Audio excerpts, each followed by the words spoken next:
Every moment you experience is already gone. That sound you just heard? It happened a fraction of a second ago. That color you see on the wall? The photons reached your eyes before your brain decided to notice. You live your entire life inside a delayed broadcast, a consciousness that trails behind reality like a shadow trying to catch up with the sun. The brain doesn't show you the world as it is. It shows you what it has already processed, reconstructed, softened and synchronized. And yet you call it now. In this space between truth and timing, perception becomes a slow dream.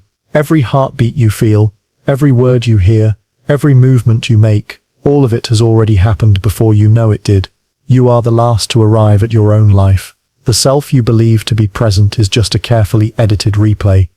Welcome to the theory that everything you know is just a delay in perception. Welcome to the lag behind existence, where awareness lives forever, a few milliseconds late. Every instant you live has already passed before you feel it. You lift your hand, watch it move through the air, and think the action is immediate, but it isn't. The movement began before your awareness caught up, your nerves fired, your muscles contracted, and your brain waited, before deciding that it had witnessed the motion. What you call now is a lie stitched together by milliseconds of absence. You are always looking backward at your own life. Neuroscientists have measured this lag, about 80 milliseconds of delay between reality and perception. That small gap is invisible to you, yet it defines everything you know. The world does not unfold in real time. It is buffered, smoothed and edited by your nervous system, so that chaos feels coherent. If the mind didn't pause reality, you would drown in sensory noise. The delay is mercy disguised as truth. Consider how lightning and thunder deceive you. You see the flash first, then hear the sound later. Two versions of the same event, separated by speed. Light moves faster than air vibrations, and so perception fractures, but the same fracture lives inside you. Between the light that hits your retina and the awareness that names it light, there is distance. You are the observer standing in the middle of thunder and lightning, believing they occur together because your brain says so. This delay is not a malfunction. It is design. The brain collects the fragments of experience, color, motion, sound, smell, and waits until it has enough to construct a plausible moment. Then it releases that illusion to consciousness, as if saying, "Here, this is what just happened." Every heartbeat, every blink, every whisper you notice has already been translated from the language of time into the language of mind. When you think about it long enough, the present starts to dissolve. What is now if it's already processed and presented later? What if the present never existed at all, only a seamless replay projected into awareness? The delay between the event and your knowing of it becomes the thin line that separates you from reality itself. You are not in the world. You are watching its playback. And still, you move through life as though you are in control. You touch the table, feel the wood, smell the dust, and claim immediacy. But beneath that certainty, your perception lags. The wood was touched before you felt it. The scent reached your brain before you named it. Even your sense of self, the one reading these words, is delayed. You are the echo of a process, not its source. Imagine walking through a museum of moments. Each exhibit is labeled 500 milliseconds ago, 2 seconds ago, a minute before awareness. The curator guiding you is your consciousness, pretending it all belongs to the present. But the truth is that you're touring your own past, endlessly delayed by the machinery of thought. You are both visitor and artifact. Some philosophers, like Henri Bergson and Edmund Husserl, believed that consciousness isn't a series of frozen instants but a flow, a blending of what just was and what's about to be. Yet even in that flow, there's latency. To feel continuity, the mind must blur the edges of time. It cannot perceive the present directly, so it paints over the gaps. The result feels smooth, but it's fabricated, a mental special effect. That means every decision you've ever made was already decided by the time you became aware of it. In laboratory experiments, scientists detected brain activity signaling a choice milliseconds before participants reported making it. The hand moved before the mind said, "Move." The thought formed before the thinker knew it had. You live inside a delay so precise it feels like freedom. And perhaps that is the strangest mercy of all. The delay grants you the illusion of control. Without it, you'd see the world's raw immediacy, a storm of sensations too fast to comprehend. You'd be an animal reacting, not a human reflecting. The gap gives you narrative. It lets you weave cause and effect, self and story, purpose and pause. The delay births identity. But when the night is quiet and time feels thick, you can sense it, the faint lag between perception and truth. You blink, and the world seems to breathe first. You hear a sound, and it already echoes before reaching you. Life becomes a replay of itself, a river always flowing one bend ahead of your awareness. The more you notice, the more distant you feel from everything you call real. The moment always arrives late. And yet, that lateness is what keeps the illusion alive. You exist in the residue of time, watching reality finish before you begin. Awareness lingers, the universe waits, and consciousness stays a few frames behind the film. Still, the movie plays, endlessly, beautifully delayed. Because if perception were instant, there would be no you to perceive it at all. The world doesn't hit you all at once. It arrives in fragments. Photons striking your eyes, vibrations crawling through your ears, chemical molecules brushing your tongue, and your brain, the quiet editor behind the curtain, waits. It doesn't show you life in real time. It holds the raw footage, aligns the clips, and exports a version that feels seamless. Between what happens and what you perceive, there is a pause, a soft, invisible cushion. That pause is the hidden buffer of reality. You never see this buffer. You live inside it. It's the space where perception and event overlap, but never quite meet. Your brain delays the world by a fraction of a second to create a sense of order, to make chaos feel like continuity. Without that delay, you'd see everything out of sync. Lips moving before voices, footsteps echoing before feet touch the floor, thoughts chasing sensations that never wait. The buffer hides the cracks in existence. It's not deception, it's mercy. Scientists once believed consciousness was instant, that awareness followed sensation directly, but the experiments disagreed. When researchers flashed two quick images in succession, participants often perceived them as one fluid motion, not two. The brain, it seemed, refused to show events until it could stitch them into something coherent. This temporal binding, the brain's way of merging separate inputs into one smooth moment, revealed an astonishing truth. Perception is not continuous, it's composed. Think of it like this. Reality streams into you as thousands of disjointed frames every second, but your consciousness doesn't have the bandwidth to process them individually, so it buffers. It stores a brief segment of time, analyzes it, then presents the best possible version of reality, delayed but digestible. Every color you see, every word you hear, every touch you feel has been pre-processed, time-aligned, and rendered just late enough for your mind to keep up. That buffer is why you can live in what feels like now. It's why a song sounds whole, why movement feels smooth, why a conversation doesn't fall apart into disjointed syllables. You don't live in the moment, you live in a mental afterimage that's constantly updated. Your brain is a translator, not a window. It gives you a curated world, one where the unbearable speed of truth has been slowed down enough for you to survive it. But imagine if that buffer broke. Imagine if the delay collapsed, and every sensation reached you raw, unsynchronized. You'd see a flash before hearing its cause, feel heat before knowing its source, move before meaning to. The world would unravel into chaos. Thousands of disjointed instants colliding without rhythm. That's why perception must be late. Reality needs that delay to appear whole. The buffer doesn't distort truth. It protects you from drowning in it. This small trick of timing also hides the deeper paradox. If everything you perceive is already buffered, then you have never once met the true present. You've only known what your brain allows you to. The real moment, the instant where cause becomes effect, has already slipped by. You are the observer of a playback that never ends. The self, then, is a byproduct of buffering, the residue left when reality is slowed down enough to become knowable. It's strange to realize how much of life depends on this unseen delay. The laugh of a friend, the warmth of sunlight, the sound of your own name, all of them are ghosts of their former selves, already past, already gone, yet your mind arranges them into a single graceful illusion. The buffer hides the fractures of time so beautifully that you call it experience. Some researchers suggest that this latency shapes our very idea of causality, because the brain waits to process input. It has room to adjust, to rearrange the order of events so they make sense. It can decide that one thing caused another, even if the order was slightly reversed. This is the secret architecture of reality. It's not the world that's consistent, but your brain's version of it. Every cause, every effect, every memory is an edited script running a few milliseconds behind the real stage. There's comfort in that. And terror too. Comfort because the delay protects you from immediacy. Terror because it means you've never touched the world directly. Every kiss, every sound, every heartbeat has already passed through the filter of time before reaching you. The universe you inhabit isn't the one that exists, but the one that has already been. And so, reality is not broken.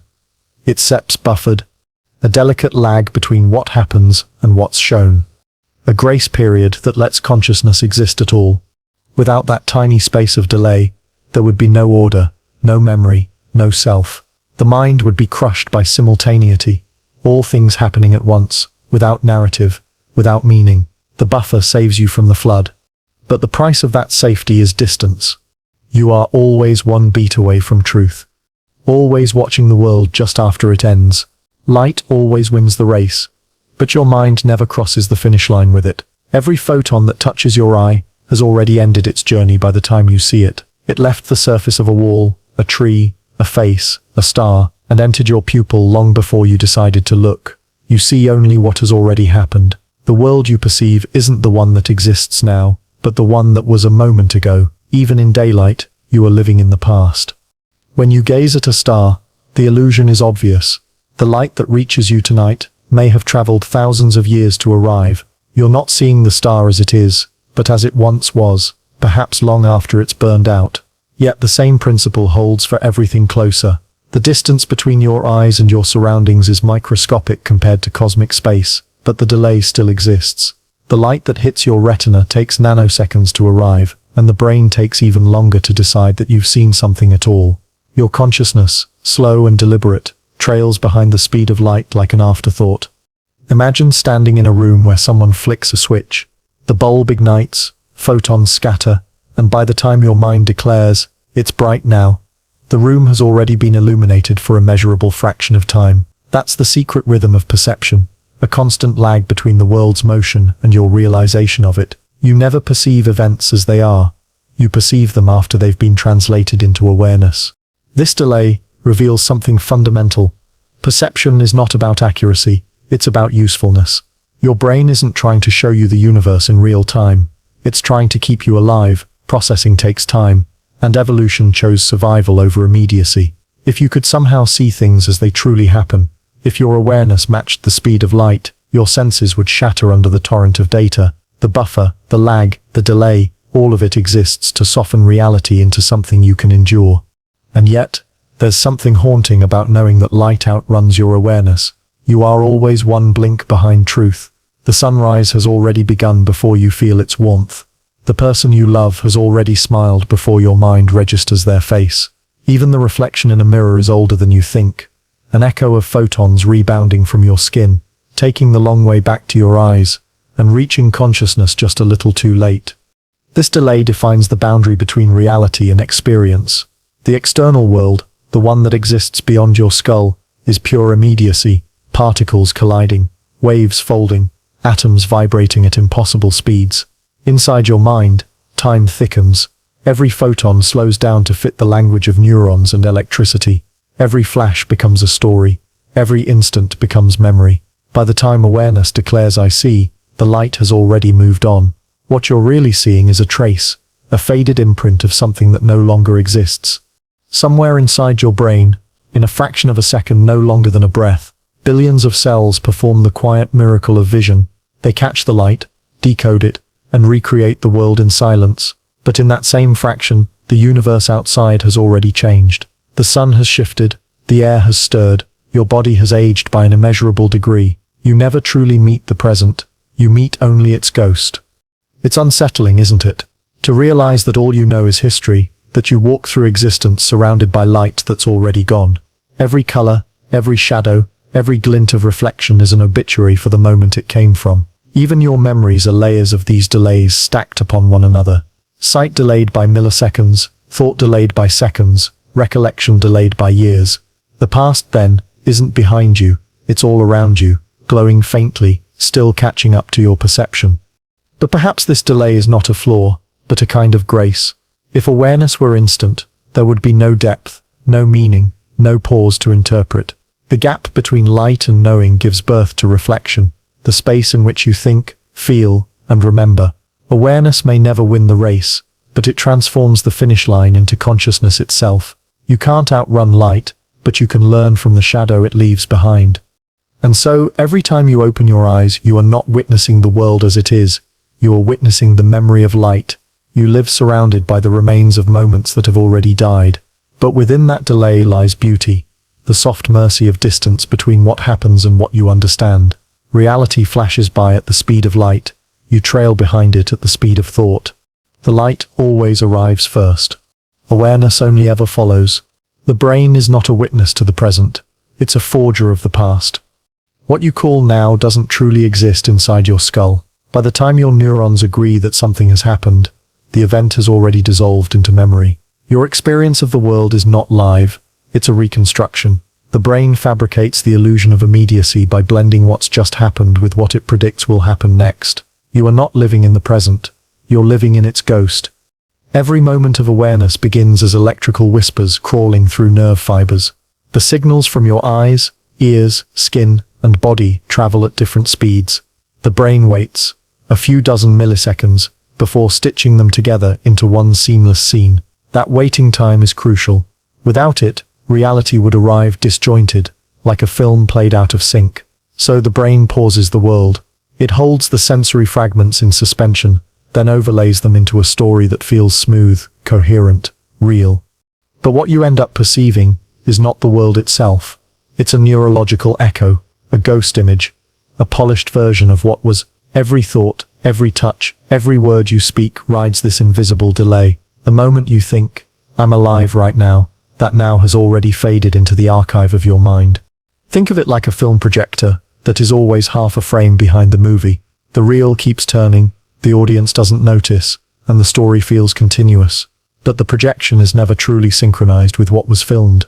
The present you experience is always slightly behind the true present, an echo pretending to be a moment.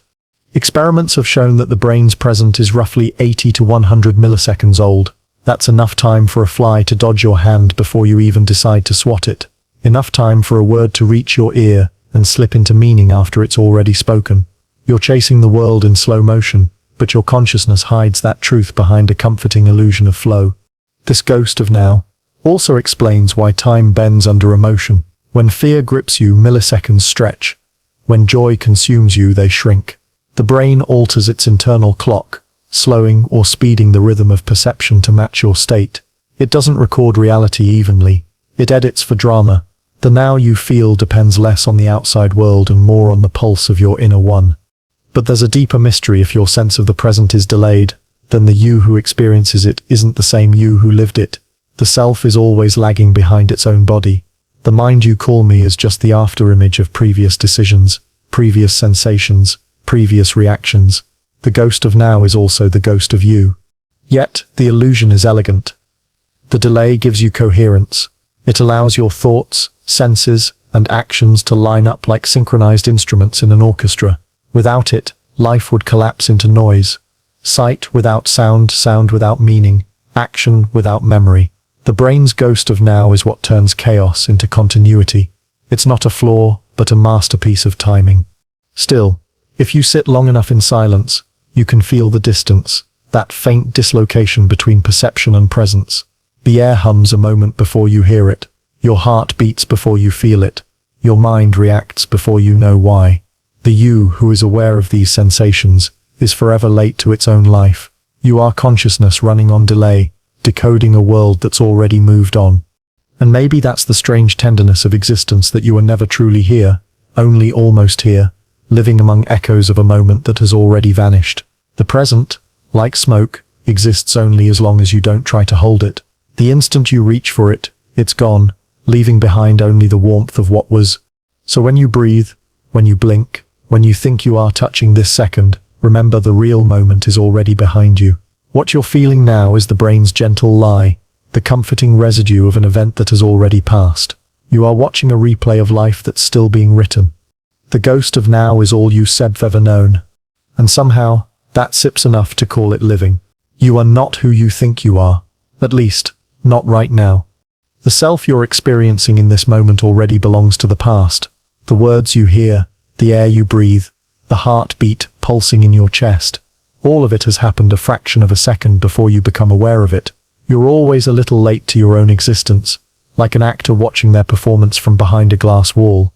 The brain's architecture guarantees this delay. Neurons take time to fire. Synapses take time to communicate. The journey from sensation to awareness is a slow relay, and by the time the baton reaches consciousness, the race is over. You live inside a timeline that's always chasing itself, a feedback loop of sensation, interpretation, and illusion. What feels like now is merely the edited replay of a moment that's already dissolved. If you could step outside of yourself for a second and watch, you'd see it clearly. Every blink, every movement, every word you speak occurs before your awareness claims ownership. You are the narrator of events that have already unfolded, the witness pretending to be the participant. Your mind doesn't update in real time. It refreshes like an old screen, a few frames behind the world it tries to display. Even your sense of control, your belief that you're making choices, is a side effect of this delay. Neuroscientists like Benjamin Libet demonstrated it decades ago. Brain activity, predicting a decision, appears milliseconds before you consciously decide. The brain acts first, and then awareness rushes in afterward to take credit. You are not the author of your actions. You are their audience. And yet, this lag is what allows you to feel continuity. Without it, life would splinter into a chaos of disjointed events. Thought arriving before touch, sound before motion, emotion before cause. The delay stitches it all together, turning fragments into flow. You are a second behind yourself, so that you can believe you are whole. The unsettling truth is that the you reading these words is not the same you who began the sentence. That version is already gone, replaced by another who remembers having been. The self is not a being, it's a sequence. It updates in increments, endlessly revised, always slightly outdated. To exist is to lag. And if this realization makes you pause, good. That pause is the realest thing you'll ever feel. It's the edge between perception and awareness, the narrow gap where identity flickers into being. Everything before it is automatic. Everything after it is reflection. You are born in that space, the thin second between what happens and what you notice. So let's just do what every theory in think and sleep eventually does. Turn the mirror toward you. Where are you right now? And what time is it where you are? Because the instant you answer, that answer will already be old, a relic from the past version of yourself who believed they were here, now alive. You exist a second behind the life you think you're living. And the strange comfort is this: the universe doesn't seem to mind. It waits for you, patiently, endlessly, to catch up. By the time you think about what's happening, it's already over. The world has moved, the air has shifted, the sound has faded, and only then does the mind begin to process what it believes is now. Every thought is a postscript to reality, an afterimage written in the language of delay. You are always thinking about the world that was, not the one that is. The brain is a late storyteller. It doesn't think in the moment, it reconstructs the moment from memory, prediction, and pattern. That reconstruction happens with astonishing speed, so fast that you mistake it for presence, but it's still an echo. Every realization you have is the mind's belated attempt to make sense of events that have already unfolded. Even your most immediate thoughts arrive after the world has already decided its next move. When a glass shatters, you don't hear it the instant it breaks. Vibrations reach your ear a split second later. Your brain translates them into meaning, and your awareness trails in afterward, announcing, the glass broke. But by that time, the shards are already still. What you're experiencing isn't the sound of breaking, it's the memory of breaking disguised as perception. This is what thought truly is, the mind catching up to reality, lagging by the smallest of eternities. You can't think about something while it's happening, only once it's begun to end. Consciousness is always one step late, arriving at the scene with a notebook after the event has already taken place. You are the detective of your own life, piecing together what happened from the clues left behind by your senses. Consider the simple act of touching fire. Your nerves send their warning, your hand jerks away, and only then does awareness step in, reporting, that was hot. You don't think your way out of pain. Thought arrives after instinct, after action, after consequence. The world acts first, always first, and thought follows like an obedient ghost. The paradox, of course, is that this delay is what gives the illusion of wisdom. The gap between experience and thought creates reflection, and reflection creates meaning. If you could think instantly, you wouldn't understand, you'd only react. The delay allows your mind to sculpt the raw material of experience into something coherent. It's not a flaw in your design, it's the space where understanding begins. In that delay, thought turns experience into story. It turns the flow of life into something you can observe, remember, and describe. You believe you are thinking about reality, but in truth, you are thinking after it. Your mind is like a slow translator, constantly receiving transmissions from the world and retransmitting them a beat too late. You live in perpetual subtitles, reading what has already been said. That's why thinking can never fully grasp the present. The instant you think, "This is now," the moment collapses. Thought transforms the living current into a fossil. You can't hold the river while it's flowing. You can only describe its ripples once it's gone. The world keeps moving, unbothered by your interpretation. And so your thoughts are the world's wake, tiny waves left behind by a vast indifferent sea. They follow the motion of existence but never catch up to it. Every word you form, every decision you make, every idea you claim as original, emerges from the debris of moments already spent. You are a historian of the immediate past, not a prophet of the now. But there's something quietly beautiful about that. Because to think after the world is to remember it, to hold its fading light a little longer before it disappears. You can't stop time, but thought lets you echo it. It gives you the illusion of permanence in a universe that's constantly erasing itself. So the next time you catch yourself lost in thought, remember this. You are not thinking about the world that's happening. You are thinking about the world that happened. And that's okay, because in that delay, meaning blooms. The world ends, and thought begins. And between those two moments, between silence and understanding, consciousness finds its fragile home. What you see is never what exists. It's what has already existed, translated, delayed, rearranged into something smooth enough for consciousness to bear. Perception feels immediate, but it is always postponed.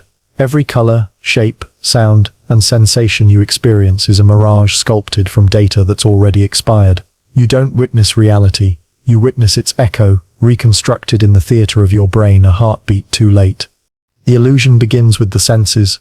Light enters the eye, sound ripples through the ear, pressure touches the skin, but these are only signals, fragments of a larger world your brain never truly meets. They travel through electrical currents, translated into patterns of meaning, and when enough signals arrive, the mind declares, "This is now," yet the now it sees is a lie, an edited broadcast of a moment that's already gone. This delay is invisible, because it's consistent. The world feels instant precisely because the lag is constant. Your entire reality shifts together, moving like a synchronized mirage. You never notice the lateness, because there is nothing earlier left to compare it to. The illusion is perfect, because it's total. Perception is not passive reception, it's active creation. Your brain doesn't simply see the world, it builds it. Every tree, every face, every object you believe to exist outside you is partly an invention, a reconstruction from incomplete data. The delay gives your brain time to fabricate continuity. It fills in the gaps, paints over the uncertainty, invents texture where none exists. In this way, postponement becomes perception's secret ingredient. You don't see the world as it is. You see the world as your mind finishes rendering it. Consider the simplest illusion, motion. When you watch a bird fly, you see a smooth, continuous arc across the sky. But reality doesn't move like that. Your brain stitches together individual frames of vision, filling the voids between them with invented motion. It turns a stutter into a glide, a gap into grace. The illusion of fluidity is not proof of accuracy, it's proof of delay. The world's sharp edges are blurred by time before you're allowed to see them. And yet, this delay is what makes perception beautiful. Without postponement, there would be chaos. The brutal immediacy of raw sensation with no narrative, no meaning, no order. The mind slows the world just enough to make it understandable. Like a pianist stretching a note to find emotion between beats, the brain stretches time so you can find meaning between events. But there's a cost. You become addicted to the illusion, mistaking the replay for the real, the simulation for the source. You trust perception as truth, even when it's only convenience. Your eyes say this is happening, but what they mean is, this happened, and we're showing you the version that makes sense. Reality waits for no one, but the brain can't help itself. It must delay, interpret, and reimagine before letting you in. Even pain, the most immediate of sensations, is postponed. When you touch something hot, your nerves fire instantly, but awareness comes later. Your body reacts first, pulling away, long before you feel the pain. The burn exists in the world. The suffering exists in the delay. You don't experience reality directly. You experience its emotional translation, rendered by a mind forever catching up. In that sense, every perception is a kind of nostalgia. You are always a witness to what was, never to what is. The present you see has already expired. The sounds you hear have already faded. The feelings you feel have already ended. Yet your brain insists that all of it is now, binding the dead fragments of time into a single illusion of life. So when you stand in the rain, feeling droplets slide down your skin, remember, the rain has already fallen. When you see the sun rise, the light you're bathing in began its journey 8 minutes ago. When you fall in love, the warmth you feel began long before you noticed it. Perception is a love letter sent too late, a universe that arrives after the fact but pretends to be on time. And maybe that sips the beauty of it. You were never meant to see the world in real time, only to see it slowly enough to understand it. Reality rushes ahead, and consciousness follows, always a few moments behind, quietly turning lateness into wonder. You don't see the world as it is. You see the world after it forgives itself for being too fast. Memory does not wait for the past. It begins the moment perception forms, a silent twin born beside awareness. Every experience you have is recorded as soon as it's processed, which means even the present you feel is already being stored, already becoming a memory. There is no true now. Only the mind's attempt to remember the world as it happens. The present is not lived, it is recalled in real time. You think you are seeing, feeling, and existing in the moment. But what you're really doing is remembering the version your brain has just finished creating.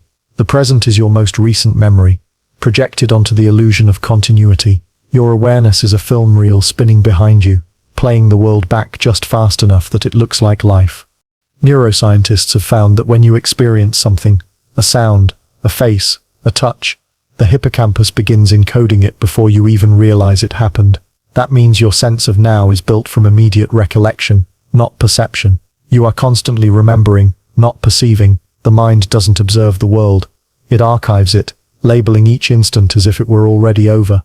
The act of living becomes an unending sequence of micro-eulogies for moments you never truly met. Think about that. Even your most intimate emotions, joy, love, grief, awe, are stored before they're felt. The chemical traces that define them begin shaping memory milliseconds before consciousness names them. You don't feel first and remember later. You remember first and that memory becomes feeling. Life is a feedback loop of recollection, pretending to be immediacy. That's why déjà vu feels so eerie. When it strikes, the brain's timing slips. The present and the just past overlap, and you experience the same fragment twice, once as perception and once as memory. The illusion feels supernatural because for a flicker of time, the veil between the now and the just now dissolves. You glimpse the machinery of awareness, the ghost in its gears. But even when déjà vu fades, the process continues invisibly. Every glance, every word, every heartbeat becomes the material for your inner archive. And from that archive, identity is born. Who you are is not what you're doing, but what you're remembering about what you've done. You live not in the moment itself, but in the afterimage your brain constructs to replace it. If you pause right now and listen to your surroundings, you'll notice something strange. The silence feels immediate, but if you hold attention long enough, you can almost feel the delay, the faint pulse of recollection in everything you perceive. The air hums, and you're already remembering it. The sound fades, and you are remembering its fading. Awareness and memory overlap completely, until one cannot be told from the other.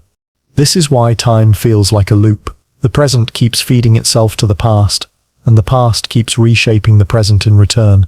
Every moment you recall alters the neural pattern that defines it, subtly rewriting both history and perception. You never remember something exactly as it was, because it never was. Every recollection is an edited rerun of an illusion that already arrived late. The mind, mercifully, hides this from you. It packages experience as linear, so you can believe in sequence, first, then next, then now. But beneath that simplicity, time folds inward. The present is a memory pretending to be alive. The past is a memory pretending to be fixed. The future is a memory waiting to be born. And maybe that's why nostalgia hurts. It's not longing for what has passed, but grief for what was never truly experienced in the first place, only remembered. You ache for moments you never actually lived, because you were always watching them from just behind yourself as they slipped away. The memory of the present is the softest lie your consciousness tells. It lets you believe that life is unfolding before you, when in truth it has already been folded, catalogued, and stored. You are not inside the moment, you are inside its echo, a living archive of what reality once was.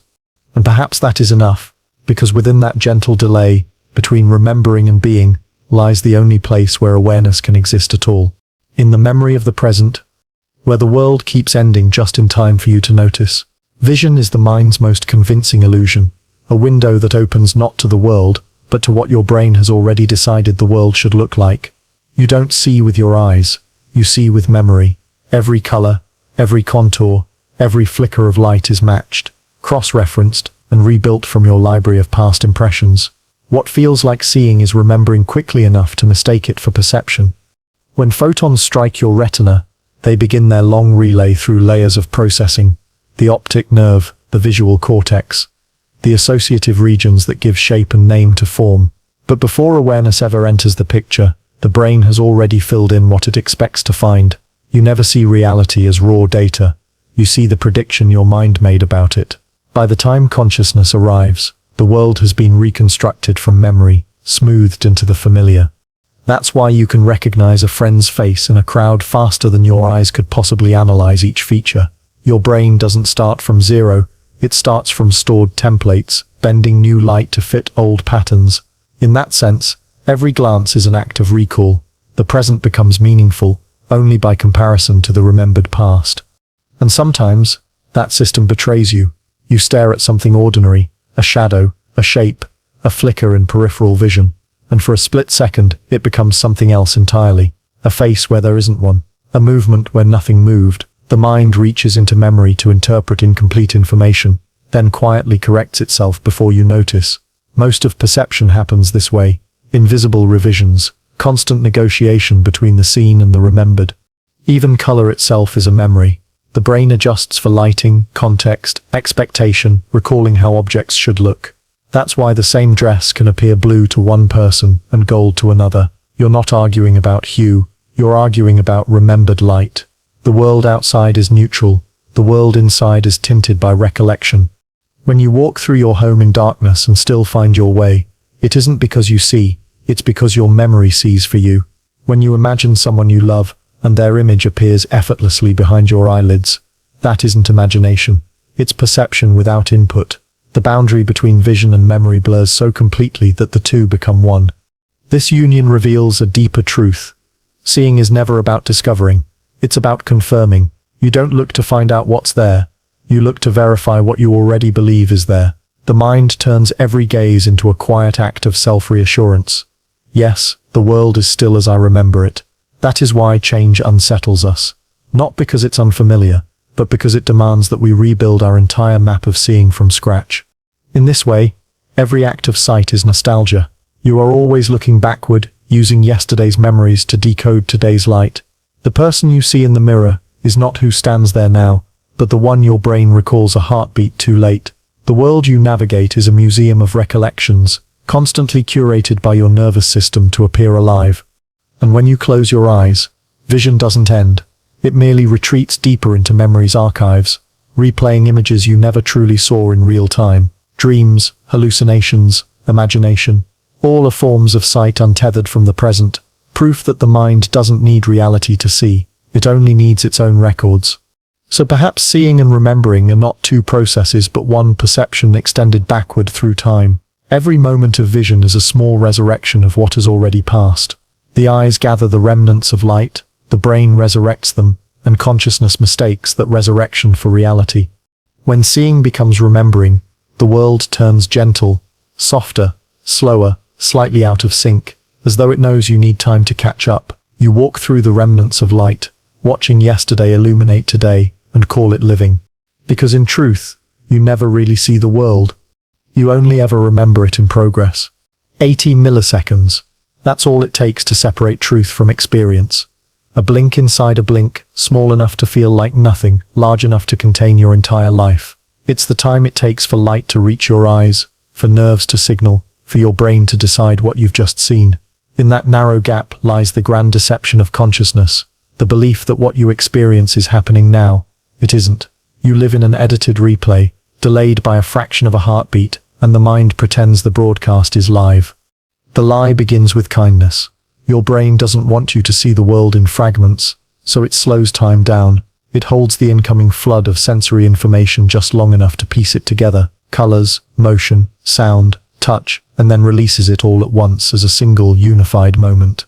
But the moment you experience is already 80 milliseconds old. The present is pre-recorded.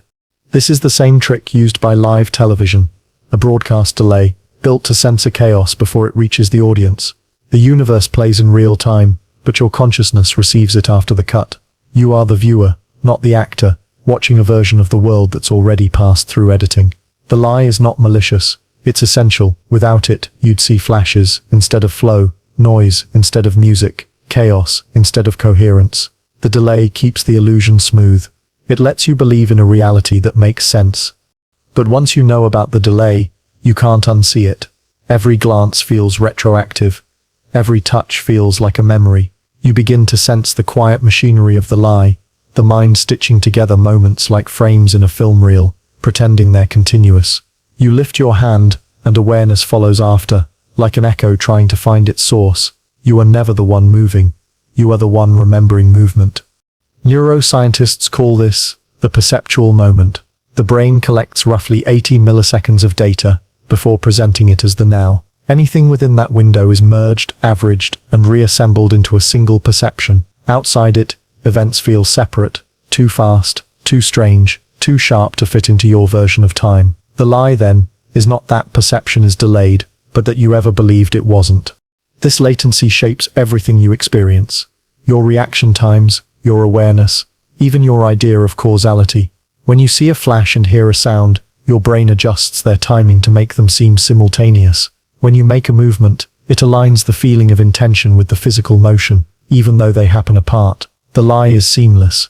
You never notice the lag because your brain hides it perfectly, a magician erasing the evidence of the trick before you can question it. But hidden underneath this perfection is something uncanny.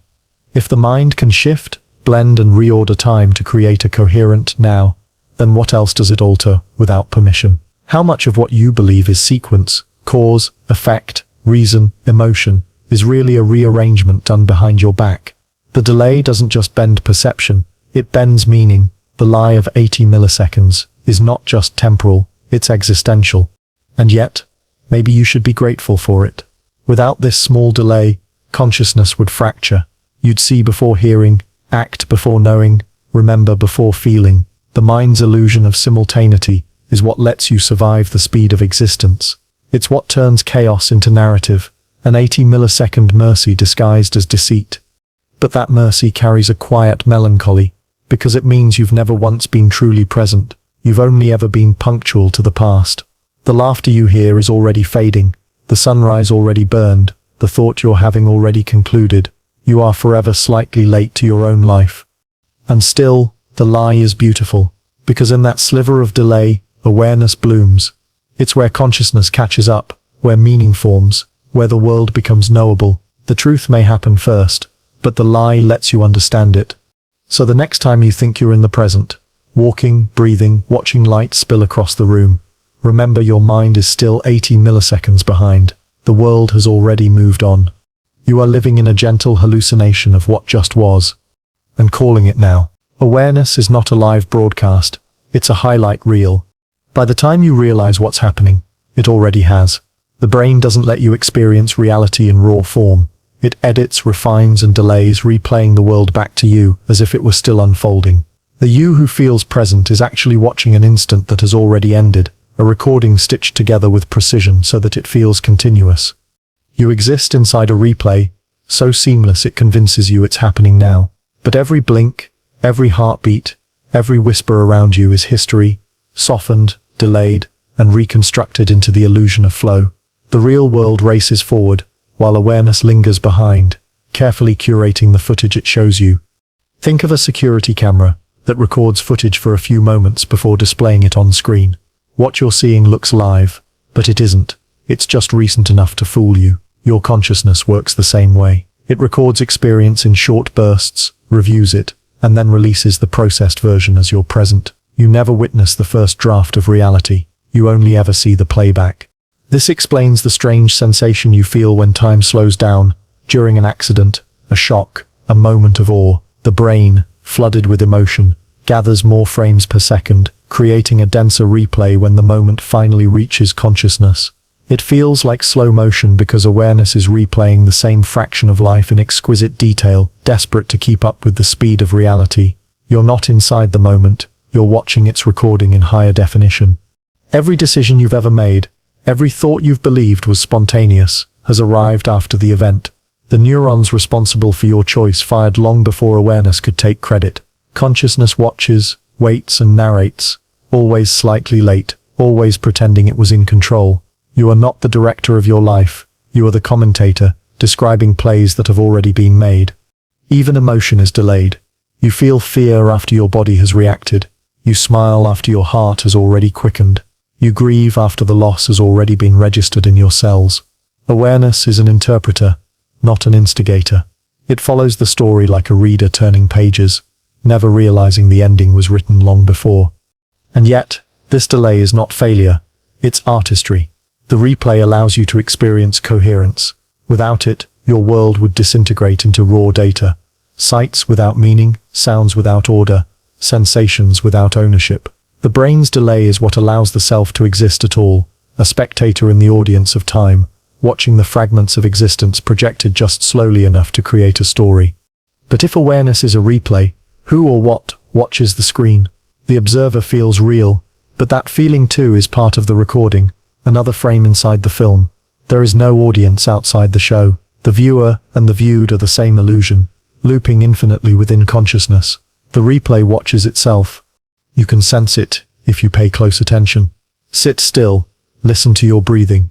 Notice the faint lag between the inhale and the awareness of it. The breath happens, and then the knowing follows.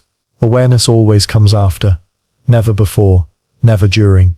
What you call mindfulness is not being present, but being present to the replay, learning to watch it as it unfolds, gently delayed, endlessly replaying what already passed. The irony is exquisite. Even this realization arrives too late. The understanding that you live inside a replay is itself a replay, a thought arising after the moment it tries to describe. Awareness cannot escape its own delay. It can only recognize it, softly, as truth. So you live your life as a recording being played back to itself, each frame perfectly timed, each heartbeat already archived, each thought a rerun that feels like its premiere. The miracle is not that you are behind the world, but that you can still love it from there, still feel warmth, still sense beauty, still call a replay real. Because even if awareness is delayed, it remains sincere. And sincerity, even late, is enough to make existence worth watching. Time as you know it doesn't flow, it forms.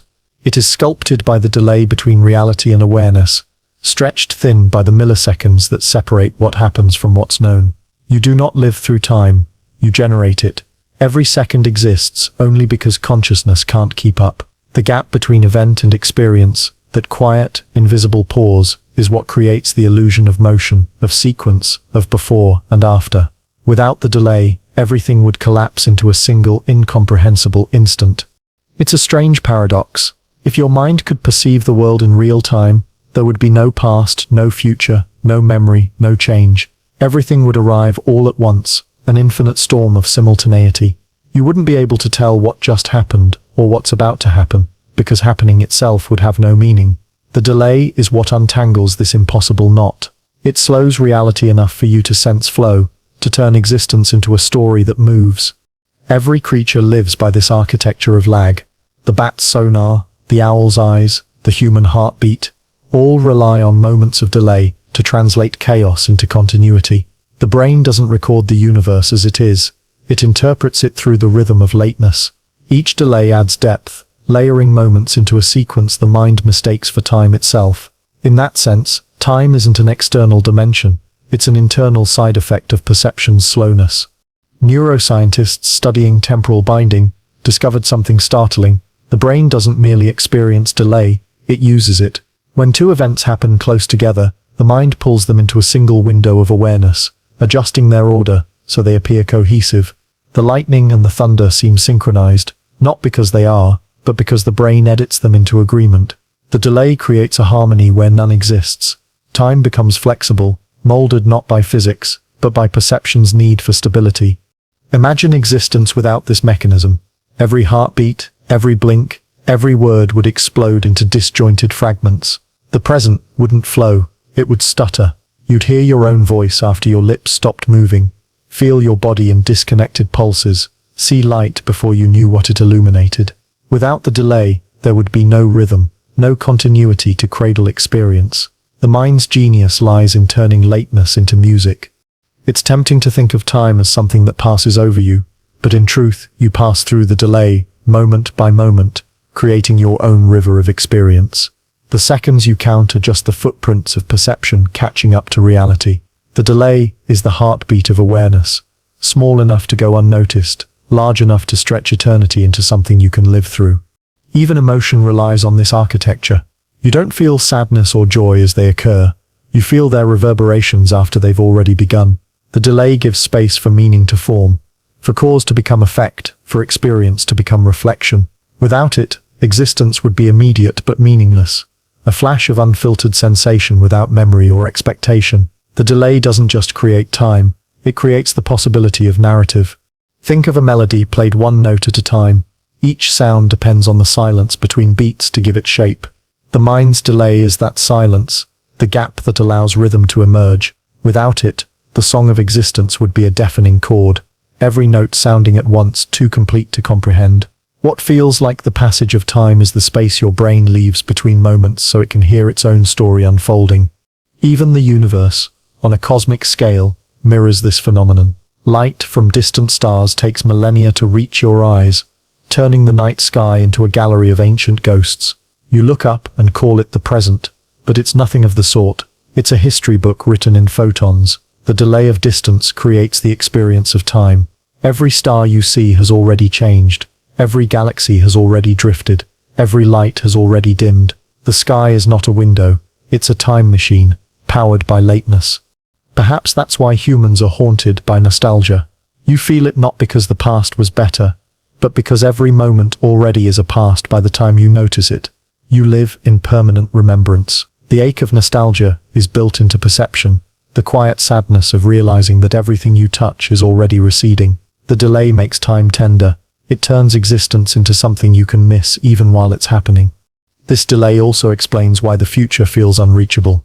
You can imagine it, predict it, fear it, but never experience it directly. The mind's clock always ticks behind realities, and in that lag, the future hides. It's not that the future hasn't arrived, it's that awareness hasn't caught up yet. You are always following the world by a fraction of a breath, chasing what has already occurred, mistaking it for what is to come. There's a quiet beauty in this. The delay, though small, gives shape to longing, memory, and identity. It's what allows you to reflect on who you were and imagine who you might be. It's what lets you grow. If the world and mind were perfectly synchronized, you'd have no room to think, no distance to question, no pause to evolve. The delay gives you perspective, a small gap wide enough to fit meaning into.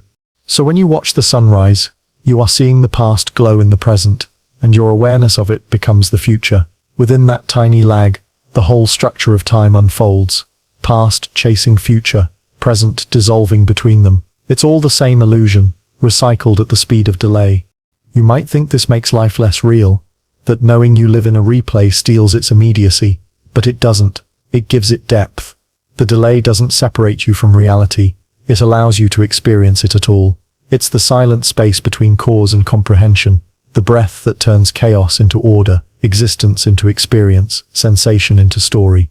Time isn't something you pass through. It's something your delay invents. And in that invention, that exquisite slowness between the universe and awareness, consciousness finds its pulse. You are not living behind reality. You are the distance that makes reality possible. There's a quiet irony to being human. You spend your whole life trying to catch up to yourself. The self you feel now is never the self that acted, spoke, or felt. Every movement, every decision, every moment of reflection is a delayed echo of the person you already were. You don't exist as yourself. You exist after yourself. Consciousness is a follower, forever chasing the ghost of its own becoming. When you reach for a cup, your hand moves before the thought completes. When you decide to speak, your tongue has already formed the first syllable. The awareness that says, "I did this," arrives late, narrating what the body and brain have already done. You are the historian of your own motion, documenting life in progress, claiming authorship after the act. This chase is invisible, yet it shapes your entire experience of being, the illusion of continuity, the sense that you are stable, unified, present, depends on your ability to merge the person who acted with the person who observed the action. The gap between them is small, maybe fractions of a second, but it's wide enough to hold all of identity. The self you believe in is just a compromise between the one who moved and the one who realized movement had occurred. Neuroscience calls this the postdictive self. Awareness doesn't precede events. It updates after the fact, rearranging the order of experience to preserve a narrative.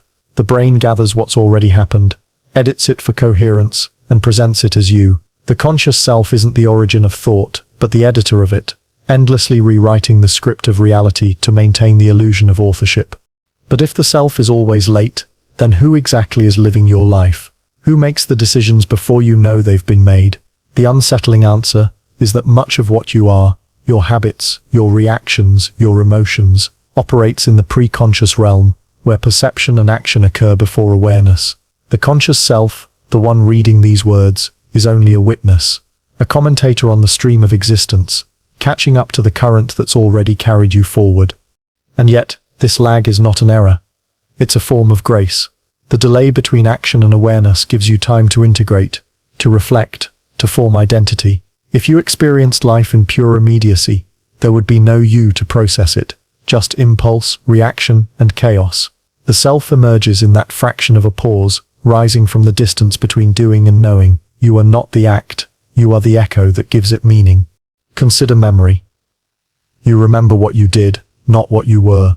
The moment itself is gone, what remains is the reconstruction, the catching up. Each memory is a reconciliation between who you were in motion and who you are in retrospect. This constant negotiation keeps identity fluid, a living narrative that updates every time you recall it. The delay, then, is what lets you grow. Without it, there'd be no reflection, no correction, no evolution. In moments of deep stillness, meditation, grief, awe, the lag becomes visible. You can feel awareness arriving after the breath, after the sound, after the thought. You start to see the self lagging behind its own heartbeat, struggling to synchronize with something faster than comprehension. It's both terrifying and liberating to realize you are perpetually late to your own existence, that the person you think you are is already gone by the time you notice him. But perhaps catching up is not failure. Perhaps it's the essence of consciousness. To catch up is to witness, to arrive just after the moment is to finally see it, to give it language, shape, memory. The delay creates distance, and distance creates perspective. You cannot see the painting while standing inside the paint. You have to step back, and that step back is time itself. The self that catches up is the self that understands. Still, the chase never ends. The brain predicts, the body reacts, awareness follows. Life unfolds in layers, each one slightly behind the last. You might feel aligned for a moment, as if you and the world are in perfect rhythm, but even that sensation is delayed. The harmony you feel is the echo of harmony that's already dissolved. Consciousness is a shadow dancing just behind the light. This lag is what gives rise to longing, the strange human ache to be present. You meditate, breathe, slow down, hoping to meet yourself in the now. But the now is slippery. The closer you reach, the further it moves. Presence is the horizon awareness chases but can never touch, and maybe that's the point. The self is not meant to arrive, it's meant to pursue. When you watch an old video of yourself, the person on screen feels distant, but so does the one pressing play. Both are echoes, one preserved in image, the other preserved in delay. Consciousness is always watching its own reruns, trying to synchronize memory with existence. But no matter how close you get, there's always that faint gap, the delay that makes life perceptible. The self that catches up never truly catches up, but in the chase, it discovers itself. Perhaps this is what awareness truly is, a constant act of pursuit. You are the sound running after its own echo, the thought retracing the shadow of its origin. The distance between what happens and what you understand is where you become real. Without that lag, you would vanish into immediacy, too fast to recognize, too seamless to exist as you. So maybe the self isn't something to be found, but something that's always arriving. You are perpetually in transit, forever a few milliseconds behind, forever trying to meet your own reflection. You never fully become yourself. You only ever become your memory of yourself. And yet, in that endless pursuit, there is something sacred. Because to be the self that catches up means you are still learning, still sensing, still alive in the wake of your own becoming. You are the consciousness that arrives late, but never too late to notice beauty, never too late to feel awe, never too late to call what's already ended yours. The self doesn't exist ahead of time. It exists in the aftermath, where awareness catches the world just as it slips away, and calls that delay a life. You never see the mind working, only its results. Every thought, every image, every sensation arrives already assembled, like a play whose actors have rehearsed in secret. By the time the curtain rises and awareness enters the stage, the performance has already begun. The audience, your conscious self, is late to its own show. The mind has built the scenery, written the dialogue, chosen the lighting, and only then invites you to sit down and watch, whispering, "Look, this is happening now." But it's not now, it's the dress rehearsal, replayed, polished, timed perfectly to appear spontaneous. Behind the curtain, neurons fire like silent stagehands, shifting props, adjusting cues, timing the flow of perception. They coordinate sight, sound, memory, and expectation into one continuous illusion. The actors, your thoughts, your sensations, never forget their lines. They perform seamlessly, overlapping so precisely that you never notice how much time passes between one scene and the next. The lag is invisible, but it's what makes the play coherent. Consciousness is not the stage itself, it's the spotlight arriving a beat too late. If you could peek behind the curtain, you'd see the chaos. Billions of chemical signals misfiring, fragmentary images colliding, half-formed emotions competing for space. None of it makes sense until the mind's hidden director intervenes, stitching the chaos into sequence. The curtain is there for mercy. It hides the process, so the story can feel whole. That story, the one you call me, isn't spontaneous either. The decisions, emotions, and realizations that feel instant are crafted backstage before awareness even knows they exist. When you decide to stand, your brain has already prepared your muscles to move. When you laugh, your face has already shaped the smile before the joy reaches you. The illusion of volition is just another scene, the playwright's clever way of keeping the audience invested. But once you glimpse the curtain, once you understand that the show is scripted by unseen hands, you begin to ask dangerous questions. Who then is watching? Who is running the stage? If consciousness is not the origin, only the observer, then what exactly is aware? Philosophers have struggled with this for centuries. Some say consciousness is the byproduct of matter, a spark ignited by the brain's machinery. Others believe the opposite, that matter itself is the illusion, and consciousness is the only true stage on which the play unfolds. Neuroscience offers evidence, but no closure. It can trace every flicker of neural activity, but it cannot find the observer, only the curtain. The closer you look for awareness, the more it retreats behind its own design. You can feel this invisibility if you sit quietly enough. Close your eyes and listen, not to the sounds around you, but to the silence behind them. Notice how thoughts appear without your permission, how sensations arise unannounced. They come, perform, and leave. You don't summon them, you only witness their entrances and exits. The curtain never lifts entirely, but you can sense its presence, the thin divide between the mechanics of being and the experience of being. The mind's secrecy is not deceit, it's protection. If consciousness saw everything that went into its creation, every nerve impulse, every blind calculation, every unfinished perception, it would crumble under the weight of complexity. The curtain preserves sanity. It lets you live as an audience member, believing in narrative rather than chaos. Reality is theater, and the show must go on. Still, the awareness that you're watching an illusion doesn't make it less beautiful. In fact, it makes it more profound. To realize that life is a play performed in delay, that every emotion, every insight, every glimpse of light has been prepared before you arrived, is to understand that existence is an act of orchestration, not accident. You are not seeing raw truth, you are seeing the version of truth designed for you.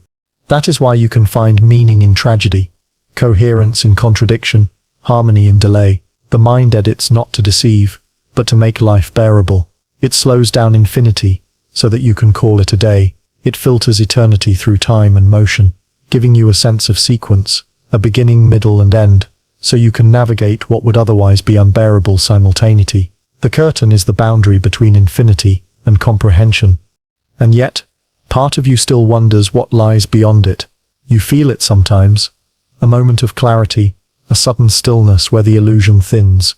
Maybe it's during meditation, maybe during grief, or awe, or exhaustion. The sense that the world pauses, and you catch a glimpse of the machinery behind it. The hum of consciousness without content. You realize that the curtain isn't just hiding the truth. It is the truth. Awareness depends on the concealment it cannot cross. The paradox deepens. Consciousness cannot observe itself directly. The act of looking becomes the act of creation. Every time you try to see the source, the curtain shifts to accommodate your gaze. The show changes. The lights move. The actors adjust. You can never catch it unprepared. You can only know it's there by what it hides. The silence between thoughts, the gaps between sensations, the delay between action and awareness. But maybe the goal isn't to tear down the curtain. Maybe it's to learn to love its timing, the gentle delay that gives the play its rhythm. Without that delay, without that hidden distance, there would be no audience, no awareness, no self to applaud the performance. So when you feel the separation between the thinker and the thought, don't resent it. That space is where consciousness breathes. It's where existence becomes experience. The delay behind the curtain isn't the flaw in the play, it's the play itself. Because the truth of consciousness is not that it hides, but that it reveals just enough. It doesn't let you see the machinery, but it lets you feel the wonder. And that perhaps is all you were ever meant to witness. A mind performing itself, one delayed moment at a time, behind a curtain that never fully rises, and never fully falls. Before silence becomes noticeable, sound has already performed its exit. Every noise, every echo, every whisper fades long before your awareness acknowledges its end. Sound moves faster than comprehension. A burst of vibration that races through air, strikes the ear, and disappears into interpretation. By the time you think, it's quiet now, it has been quiet for several milliseconds. You never experience silence directly. You experience the memory of sound fading away. To understand this, you have to picture what hearing really is. Not a continuous flow, but a series of ripples arriving just before they're known. Vibrations travel through air at roughly 340 meters per second, but your neurons take longer, tens of milliseconds, to translate those vibrations into meaning. Awareness lags behind acoustics, always reconstructing, always catching up. When sound hits your ear, it's already a ghost. That's why echoes fascinate us. They reveal what hearing truly is, not presence, but repetition. When you shout into a canyon and the echo returns, what you're hearing isn't the original voice, but a delayed version of yourself, stretched across space. In everyday life, the same principle applies invisibly. Every sound you perceive is an echo processed by your brain, adjusted for distance, clarity, rhythm. Even music, which feels immediate, is experienced after the fact. The notes you hear have already stopped vibrating. Your mind lingers in the residue of resonance. But sound doesn't just arrive before silence. It defines it. Silence has no existence without noise to frame it. Your brain identifies quiet only in the contrast left by vanished sound. In the same way, you recognize stillness only after movement, peace only after tension, thought only after chaos. The world teaches you awareness through opposites. The delay between sound and silence becomes the measure of perception itself. There's something deeply human about that delay. When you listen to someone speak, your mind doesn't hear their words in real time. It buffers them, anticipates them, fills in gaps before they finish. You nod, you respond, you smile, believing you've understood, but what you truly respond to is a prediction. By the time their final syllable reaches you, your awareness is already rehearsing silence, the pause where meaning will land. All conversation is choreography between anticipation and delay. Even in solitude, sound and silence perform their duet within you. Your heartbeat, your breath, the hum of the room, each rhythm arrives before awareness recognizes its absence. Silence is never pure. It's stitched together from thousands of sounds that have already ended. Your perception of quiet is the mind's forgiveness for the noise it was too slow to notice. The physics of hearing, then, mirrors the philosophy of being. Existence, like sound, is vibration. Awareness, like silence, is the echo that follows. You live in the reverberation, not the event, always perceiving what has already dissolved. If silence feels eternal, it's only because the echoes feeding it never truly stop. They just stretch thin enough for you to mistake them for stillness. In that sense, awareness itself is an echo, not of sound, but of existence. You are the reverberation of what has already happened, the mind's gentle replay of the universe's original noise. Every breath you take, every word you speak, every moment you believe you inhabit is sound arriving before silence, energy turning into memory faster than comprehension can intervene. And yet, silence carries a strange wisdom. It reveals how perception organizes chaos. When sound ends, the brain doesn't drop instantly into nothingness. It sustains an auditory image for a moment longer, as if reluctant to let go. This persistence of hearing, known as echoic memory, lasts about 4 seconds. 4 seconds in which the world continues to exist inside your mind after it's gone. 4 seconds where awareness refuses to accept that reality has already moved on. Those 4 seconds are where music lives. They allow melody to exist, to flow, to connect note to note. Without delay, every tone would stand alone, too fleeting to form rhythm or harmony. Sound would be meaningless. Silence would be infinite. It's the mind's hesitation, that tiny retention of the just past, that gives the world its emotional shape. The delay between sound and silence doesn't just allow you to hear, it allows you to feel. If you listen closely, you can sense this delay everywhere. The hum of a refrigerator fading after you notice it, the resonance of footsteps in an empty hall, the final vibration of a bell that your mind extends even after it stops ringing. You think you hear continuity, but what you're really experiencing is your brain refusing to let the world end too soon. Awareness protects you from abrupt endings by softening them, turning endings into echoes and echoes into presence. The same principle applies to life itself. Every ending you encounter, a day, a relationship, a dream, lingers longer than it should. Emotion echoes beyond the moment. You remember laughter after the laughter stops. You feel pain after the wound has closed. You replay love after it's gone. Consciousness turns experience into reverberation, so that living doesn't fracture into disconnected instants. The delay between sound and silence is the same delay between living and understanding that you've lived. And if you've ever sat in perfect stillness and felt the room breathe, the air expanding and contracting as though sound were about to return, you've felt the truth of perception. Silence isn't absence, it's anticipation.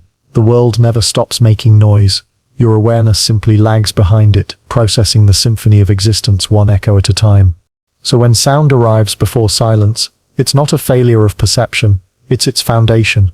You were built to hear the universe as an afterimage of vibration, to live in the hush between what's been said and what's still reverberating. Silence is not emptiness. It's time stretched thin enough for awareness to finally catch up. Every song, every heartbeat, every memory depends on that delay.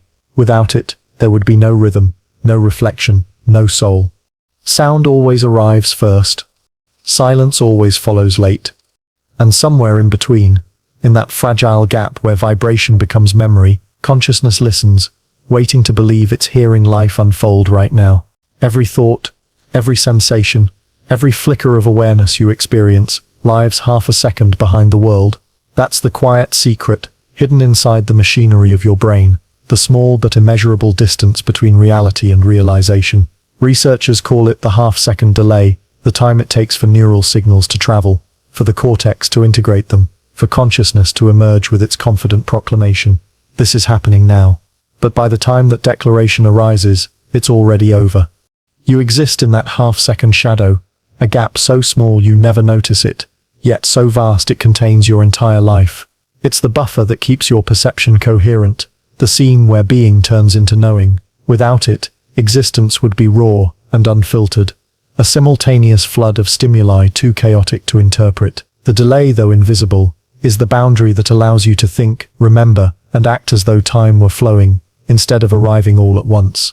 Imagine standing in front of a mirror that reflects the world with a half-second lag. You raise your hand, and your reflection follows. You speak, and your echo responds just behind you. At first, it would feel like a glitch, but soon, it would feel normal, because the delay would be consistent. That's how consciousness works. The reflection feels real precisely because the lag never changes. You live in synchronization with your own lateness. This half-second shadow is your true environment. The mind doesn't operate in the external world. It operates in its echo. Everything you experience is reconstructed from signals that have already expired.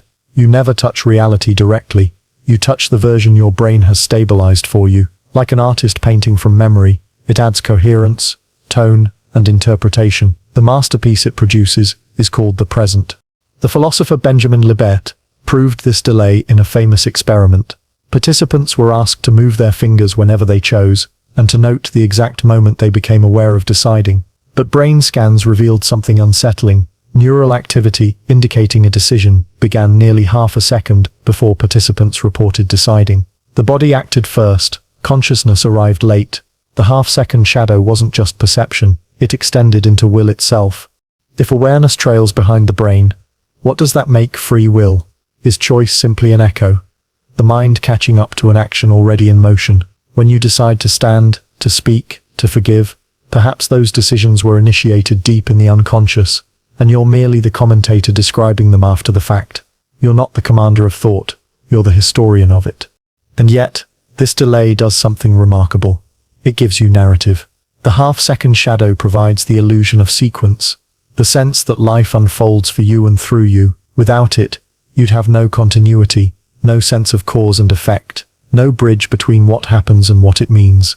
Consciousness might arrive late, but it turns latency into understanding. It takes a half-second of distance and transforms it into reflection. You can feel this shadow if you pay attention. Touch a surface, a wall, your skin, the edge of a table, and notice that awareness of contact blooms slightly after the pressure begins. You hear your own voice half a beat after you've spoken. Even emotion trails itself. Joy, anger, fear, they reach consciousness after the physiological storm has already passed through you. The self doesn't lead these experiences. It follows their wake. You are not walking through time. You are walking through its afterglow. This shadow also explains the mysterious elasticity of time. When you're in danger, the brain increases the density of memory, packing more data into each half-second, making time seem to stretch. When you're absorbed in something beautiful, it does the opposite, thinning perception, letting moments collapse into a blur. Time isn't constant, it's sculpted by the shadow's thickness. Consciousness molds duration from delay. In dreams, the shadow collapses almost completely. There, the brain no longer needs to wait for sensory data. It invents input instantly, and awareness runs closer to creation. That's why dream time feels fluid, sometimes infinite, sometimes instantaneous. In waking life, however, the half-second curtain reappears, separating you from immediacy, so that meaning can exist. Dreams let you live without the shadow. Waking lets you understand because of it. But what if, for an instant, the delay disappeared? Imagine perceiving everything at the exact moment it occurred. No buffering, no reconstruction, no mental pause. You'd see motion as a smear of incomprehensible movement. Sound would blur into vibration, thought into noise. You'd be trapped in the raw simultaneity of reality, infinite, dazzling, unlivable. The shadow, then, is not an error, but an act of mercy. It gives you just enough distance to endure existence. That half-second gap between world and awareness is where consciousness hides. It's not inside your head or out in the universe. It's in the delay itself, hovering between stimulus and sensation, between cause and comprehension. You are not the event or the observer. You are the interval between them. The shadow isn't cast on you, it is you. And maybe that's the quiet grace of being human. You never arrive on time to your own life, but you always arrive soon enough to feel it. Awareness doesn't need simultaneity. It needs reflection. The delay is what gives every moment its poignancy, the feeling of witnessing something precious, just as it begins to slip away. You never experience existence directly, but you experience its echo so vividly that it becomes indistinguishable from truth. The shadow that follows you isn't proof of incompleteness. It's proof of continuity, the invisible tether that lets consciousness trail reality without losing it entirely. You are always half a second behind, but that half second is eternity enough to call your own. Because perhaps the purpose of life is not to keep pace with the world, but to feel the rhythm of falling behind, to find meaning in delay, coherence in distance, and beauty in lateness. You are the half-second shadow following the light of existence, and though you never quite touch it, You illuminate everything it leaves behind. Before you can think about a touch, you've already felt it. Before the mind can form the words, this is warmth, this is softness, or this is pain, the skin has already known it all. Touch moves faster than awareness, faster than interpretation, faster even than recognition. It arrives unannounced, bypassing thought entirely, whispering its message directly into the nervous system. You live in a body that feels before it knows, reacts before it understands, and only afterward pretends it was deliberate. Every gesture, every contact, every brush of the world against your skin happens first in silence, a language of pressure and electricity that consciousness translates too late. You don't decide to feel, you are felt. The body receives the world long before the mind names it. Thought is the commentary that follows, a translation written after the sentence has already been spoken. Touch begins at the surface, but its story is ancient. Long before sight evolved, long before hearing or language, life navigated by touch, cells responding to pressure, to warmth, to proximity. Even now the sense of touch is the first to awaken in an infant, and the last to fade in old age. It is the primal voice of existence, the one that never stopped speaking even after the brain learned more elaborate tongues. Every time your skin meets the world, evolution itself is remembering. Science shows that touch reaches the brain faster than deliberate thought. The sensory nerves send signals that enter the spinal cord and react almost instantly, sometimes even before those signals reach the brain's higher centers. You withdraw your hand from a flame before you know you're burned. Reflex, not reflection, saves you. Awareness only joins afterward, observing the aftermath, assigning words like pain or heat to what the body already resolved. That's why the world often feels like it happens to you, instead of through you. You're not initiating experience, you're decoding it. The moment you become aware of sensation, the event has already completed its cycle. Stimulus, reaction, adaptation. Your conscious mind sits at the end of that chain, claiming ownership of something it never started. You think you control your senses, but really they control the sequence of your knowing. And yet, the immediacy of touch carries something sacred. It connects you to reality more directly than any other sense. Vision and sound require distance. They depend on light and vibration traveling through space, but touch erases distance entirely. When you touch something, you and it occupy the same boundary. The world stops being out there. It presses against you, merges with you, writes itself briefly into your flesh. The mind, always a few moments behind, struggles to keep up with that intimacy. There's a quiet poetry in how touch dissolves separation. When you run your fingers over water, you feel both the coolness of the stream and the warmth of your skin. You can't tell where one ends and the other begins. The same happens in human contact. A hand on a shoulder, a hug, a shared moment of stillness. The skin records what the heart can't articulate, and only later does thought arrive to interpret the meaning. Comfort, connection, love. This order, body first, mind second, reveals how much of perception is trust. The brain relies on the body's early warnings and quiet permissions. It doesn't question them, it integrates them. Every conscious emotion has a tactile root, grief in the tightening of the chest, fear in the goose flesh along the arms, joy in the soft warmth of the palms. The body experiences life before the mind narrates it. You are touched by existence before you know how to describe it. But because awareness arrives late, thought often misrepresents what touch was trying to say. You interpret pain as punishment, when it was merely protection. You call anxiety an emotion, when it's the skin's early whisper of threat. You define intimacy with words like closeness and affection, forgetting that these were once just vibrations of warmth and pressure. The truth of touch lives beneath language, a pre-verbal ocean where meaning hasn't yet solidified. If you slow down enough, you can sense the delay, press your hand against a wall, feel the texture, the resistance, the subtle tremor of contact, then notice the fraction of a moment that passes before your mind names it. Rough, cold, solid. That is the gap between being and knowing. That is the half second where consciousness is born, in the echo between the event and its interpretation. Touch teaches the most profound lesson about perception. Reality is always first, thought always second. The body is the messenger, awareness is the scribe. You are not the one who feels, you are the one who remembers feeling. Every moment of touch has already become history by the time you can think about it. And yet, there's something miraculous in that lateness, because it gives you the chance to savor, to linger in sensation, to replay warmth in memory, to turn fleeting contact into emotion. The delay transforms instinct into intimacy. If awareness were instant, touch would be mechanical, a reaction with no reflection. The lag gives you tenderness. It allows the moment to echo. In the end, perhaps that's what it means to be alive, to be touched by the world, and to think about it just a little too late. To live in that narrow space between the sensation and the story, the contact and the comprehension. You are always catching up to your own skin, always translating its whispers into words, always arriving just after reality has already reached you. The world touches you first. Thought comes later, asking, "What was that? What does it mean?" And in that hesitation, that soft delay between the body and the mind, awareness is born. You feel before you think. You live before you know.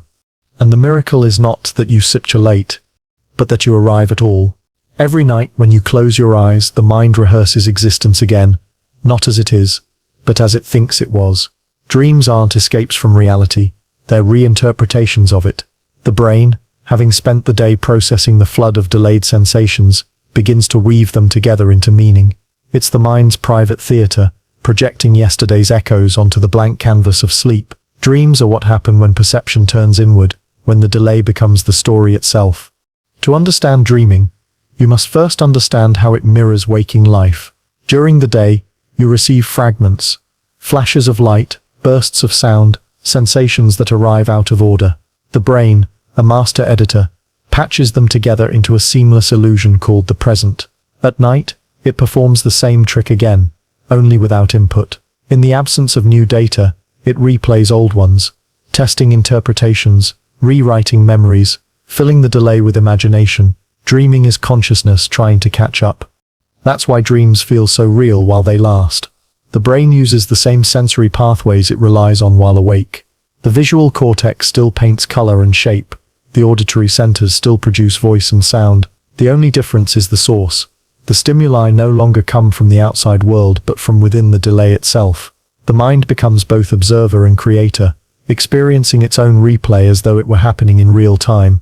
In a sense, you never truly wake up. You simply transition between different forms of delayed perception. Daytime consciousness is reality's echo. Dreaming is that echo folded back into itself. Both are interpretations of something too fast, too immediate, too immense to witness directly. You are always experiencing the aftermath of existence, whether you call it waking or dreaming. But in dreams, the editing becomes visible. You notice the gaps, how time bends, how places merge, how impossible events feel natural. The dream doesn't hide its manipulation. It celebrates it. It's the brain acknowledging what it always does, but rarely admits that reality itself is constructed, a fragile continuity made believable only by belief. Freud once said, "Dreams are the royal road to the unconscious, but perhaps they are also the mirror that reveals how perception works. They expose the machinery behind awareness, prediction, correction, reassembly. The logic of dreams is the logic of the mind itself. Events occur out of sequence, meaning follows after action, and awareness arrives too late, but insists it was there all along." Neuroscientists studying REM sleep discovered that the prefrontal cortex, the seat of rational thought, shuts down while the emotional and visual centers ignite. That's why dreams feel vivid but unstable. The delay widens, without logic keeping pace. The mind floats freely between memory and metaphor. It's as though consciousness lets go of the illusion of real-time control and finally admits its nature, a translator, not a witness. And yet, every dream is a negotiation with reality. You dream to interpret the world that outran you. Each fragment of imagery is your brain's attempt to close the distance between what happened and what you understood. When you dream of falling, it's your mind replaying the sensation of losing control. When you dream of searching, it's awareness reenacting the endless chase of perception. The dream is where delay becomes language. Even waking thoughts carry this dreamlike quality. When you daydream, imagine, remember. These are fragments of perception rearranged in new ways. Reality doesn't disappear, it's reinterpreted. You're not escaping the world, you're re-rendering it, adding coherence where there was chaos. In this way, dreaming and waking are not opposites but reflections of each other, both illusions born from the same delay. Consider how in a dream, you often recognize that something strange is happening. The laws of physics bend, people change faces, time collapses, yet you accept it without question. That same mechanism operates when you're awake. You experience impossible things every moment. Colors that don't exist in the external world. The illusion of motion between still frames. The seamless flow of thoughts that have no measurable cause. And you accept them too. Dreaming doesn't break reality. It reveals it. The philosopher David Chalmers once posed the dream argument. How can you ever be sure you're awake? The brain uses identical circuitry in both states, and both feel equally real while you're in them. The difference, if there is one, is functional, not metaphysical. Waking life responds to shared stimuli. Dreaming life responds to private echoes, but both depend on the same delay, the same mechanism that transforms chaos into continuity. You never inhabit the world directly, only your interpretation of it, whether conscious or asleep. There's also a poetic symmetry in how dreams recycle the unprocessed. Throughout the day, countless sensations never reach awareness. The mind stores them, half-formed perceptions, muted sounds, glimpsed faces, and in sleep, it gives them their belated debut. The delay that defines perception becomes the source of narrative. The dream is consciousness paying its debts to time. Perhaps that's why dreams fade so quickly upon waking. They belong to the interval between reality and awareness, too delicate for daylight. You wake up, and the brain switches modes, focusing again on external stimuli. The replay collapses under the weight of new input. What you remember is only the residue, the trace of the delay that once held you. But sometimes in the moments just after waking, that fragile haze where you're unsure whether the world around you is real or remembered, you glimpse something profound. You see that the boundary between dream and waking life was never solid, only temporal. The difference isn't where you are, but when you are, always half a step behind experience, translating it into meaning. The dream doesn't interpret reality in the sense of explaining it. It interprets it the way music interprets silence. By giving it shape, it transforms the raw hum of existence into story, symbolism, memory. Without dreaming, without that nightly rehearsal of delayed awareness, the waking mind would lose its rhythm, its sense of continuity. Dreaming is the pause between breaths that keeps perception alive. And so, when you close your eyes tonight, know that you're not escaping into illusion, you're returning to the engine of it. The dream will pick up where awareness left off, stitching together the fragments of what was too fast to notice, too deep to name. You'll drift through the half-second shadows of yesterday's moments, reliving them in new configurations, catching up to the world once again. Because the truth is simple and humbling. You never stop dreaming. You only change the direction of the delay. The mind does not rush toward truth. It circles it, slowly, patiently, like a planet orbiting a star it can never touch. Every realization you've ever had, every thought that has felt sudden or inspired, was not born in an instant. It ripened in silence, long before you noticed it. The mind's truths are slow because consciousness itself is delayed. Understanding arrives like dawn, gradual, diffuse, and only obvious once the light has already filled the sky. In a universe that moves at the speed of light, the brain is glacial. It takes time for neurons to fire, for synapses to translate chemistry into experience. Between sensation and meaning lies an immense invisible gulf, a pause during which billions of signals cross, combine, and negotiate what you will eventually call a thought. You are not the thinker who makes sense of the world. You are the witness to that sense-making, always a few moments behind the act. This slowness is not stupidity. It's strategy. The mind slows the world down to survive it. If you could perceive everything in real time, you'd drown in stimulus. 1,000 colors, vibrations, and shifts of air colliding in every second. Instead, your brain delays, compresses, edits. It sacrifices immediacy for coherence. The result is awareness, a smooth narrative built from fragments that once arrived too quickly to hold. You experience that delay not as latency but as life. But this lag also means that truth is never immediate. The insight you call epiphany is simply the moment your awareness finally catches up to a process that began much earlier. When you realize something, you're stepping into the wake of understanding that your unconscious has already processed. The conscious mind takes credit for what the deeper mind completed long ago. The revelation feels instant, only because you missed the build-up. That's why wisdom takes time. Knowledge can be delivered instantly, a fact, a number, a name, but truth must mature through delay. You must think, forget, remember, reflect. You must let the information echo against the walls of experience before it reveals meaning. The mind doesn't learn through speed, but through reverberation. It hears, repeats, misinterprets, and finally understands. The slowness is the process of digestion. And yet, you live in a culture that worships immediacy. Notifications, headlines, algorithms, all promise the illusion of instant understanding, but what they feed is not comprehension, it's reaction. The slower parts of the mind, the ones that ponder, that hesitate, that weave fragments into patterns, are bypassed. You're left with awareness stripped of reflection, perception without delay, and in that hyperspeed, truth evaporates. The mind's wisdom depends on lag, on the pause that allows the world to settle into shape. Even emotion obeys this tempo. Joy doesn't strike instantly. It builds from recognition. Grief doesn't arrive when the loss occurs. It surfaces after silence, when the shock has passed and the delay catches up. You can't feel truly until you've already felt. A paradox that defines every human experience. Meaning grows in hindsight. The heart understands only after the body has endured. This slow rhythm is also why time itself feels uneven. During moments of focus or danger, the brain accelerates, processing more frames per second, compressing events so they seem longer.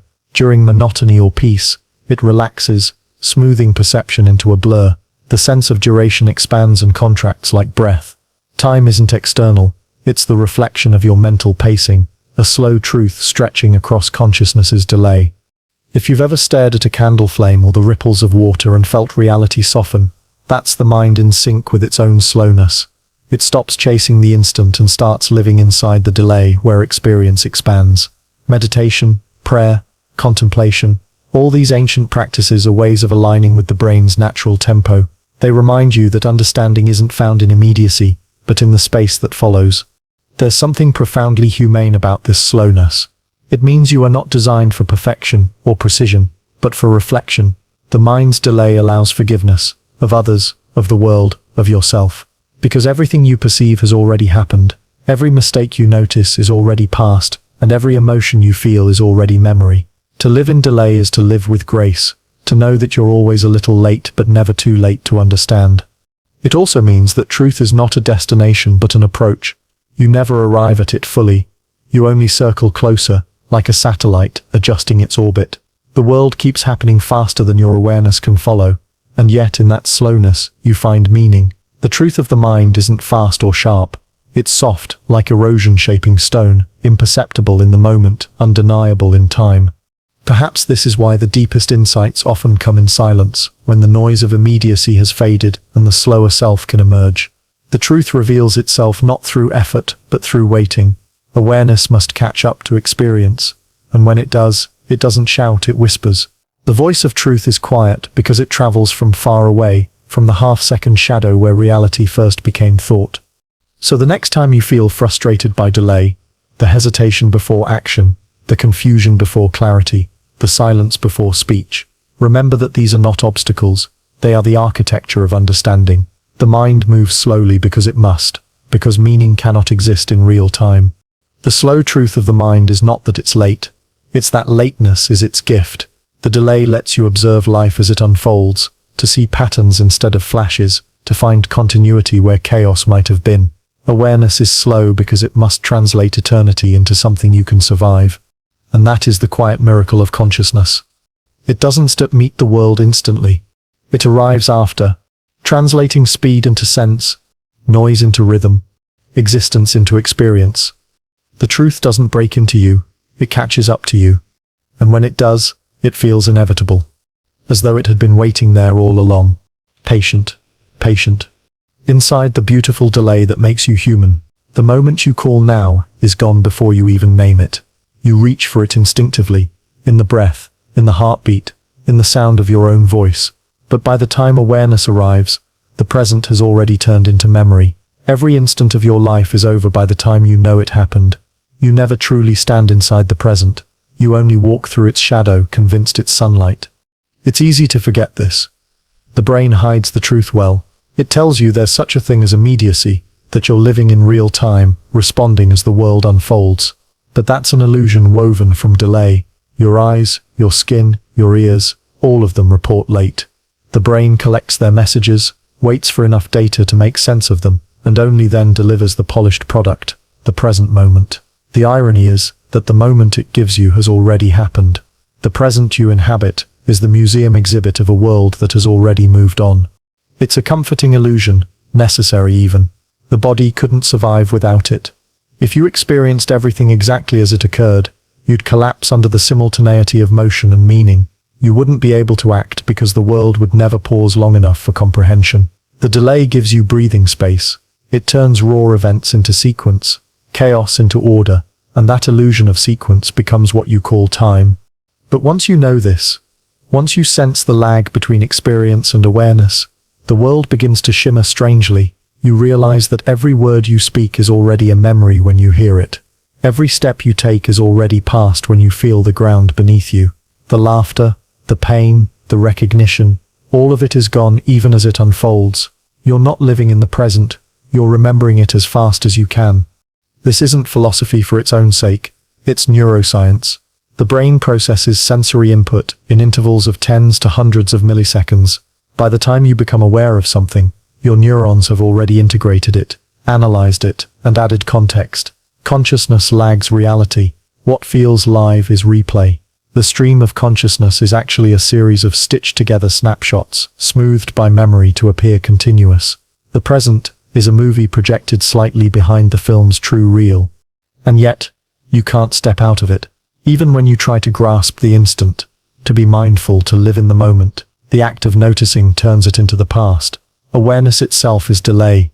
The second you say, "I am here now," you are already not. The thought is evidence of lateness.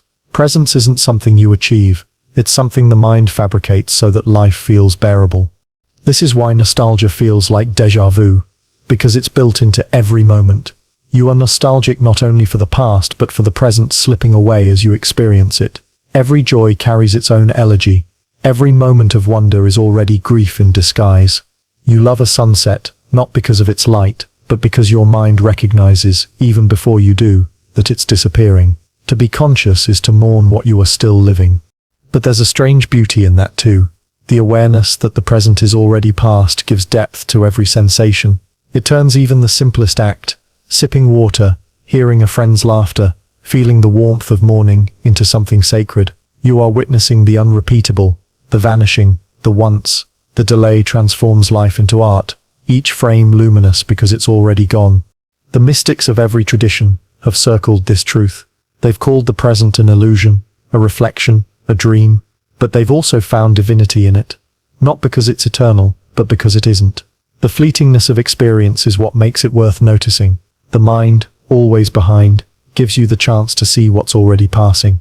In that lateness, there's tenderness, the awareness that you are both participant and observer, living and remembering simultaneously. Time itself is built from this tension. Physics tells us there's no universal now, only relationships between events, yet your brain insists otherwise. It builds a personal now for you, continuously updating it, discarding what's too old, and pretending the delay doesn't exist.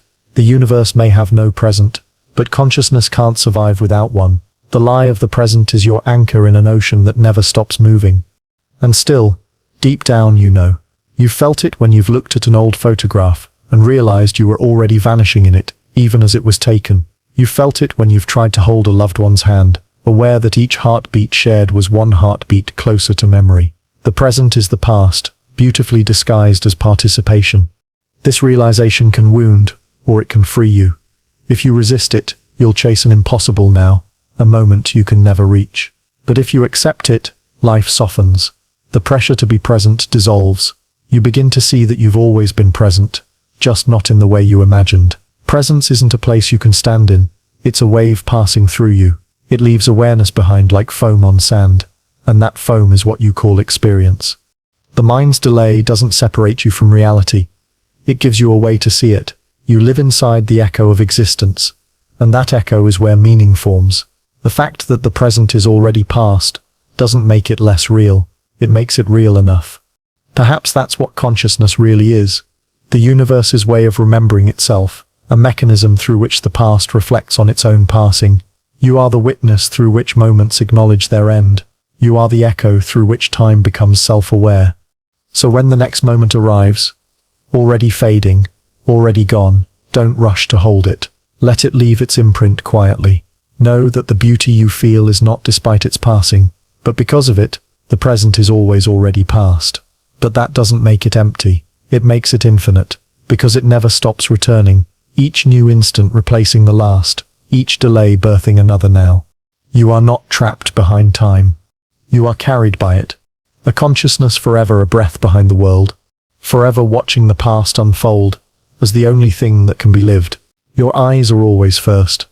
They react before you think, before you feel, before you even realize that you've seen, long before awareness joins the scene. Your eyes have already captured, compared and remembered. They are not just instruments of sight, they are memory in motion. The brain's visual system works faster than the conscious mind can keep up with, storing impressions, patterns and light long before those signals reach awareness. In truth, you never really see the world. Your eyes remember it for you and the mind plays back what they've already recorded. The visual system is a time machine disguised as flesh. Photons strike your retina, triggering electrical signals that race through the optic nerve at nearly 200 miles per hour, but that's still slower than light itself. By the time those signals reach your visual cortex, the world they describe has already changed. You are always looking into the past. Even if the delay is measured in milliseconds, the mind tries to disguise that delay by making predictions, guessing what will happen next based on what's already been seen. It fills in the blanks before you can notice the lag. What you call vision is prediction stitched to memory. Your eyes don't just see, they anticipate.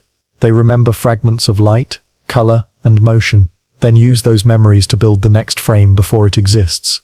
The illusion of smooth vision is not continuous perception, but rapid recall. The world appears stable only because your brain keeps guessing correctly. When it guesses wrong, when a shadow moves, or a flicker of light doesn't behave as expected, you feel it, the jolt of disorientation, the uncanny sense that something happened too quickly for you to understand. That's not confusion. That's the curtain between sight and awareness fluttering open.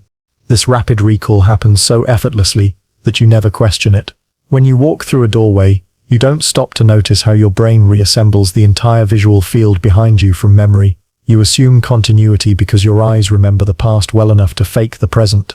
Even your saccades, those tiny rapid eye movements that happen several times a second, are hidden by your brain. During each microsecond when your eyes shift, vision is technically blind, but your mind fills the gap with remembered imagery, smoothing reality into an unbroken panorama. You live inside a visual lie, one so perfect it feels like truth.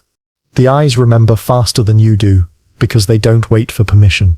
The conscious mind, ever cautious, wants context, understanding, language. The eyes want only to record. They capture before interpretation, react before reflection. That's why first impressions feel so immediate. Your visual memory has already made its judgment, long before thought arrives to explain it.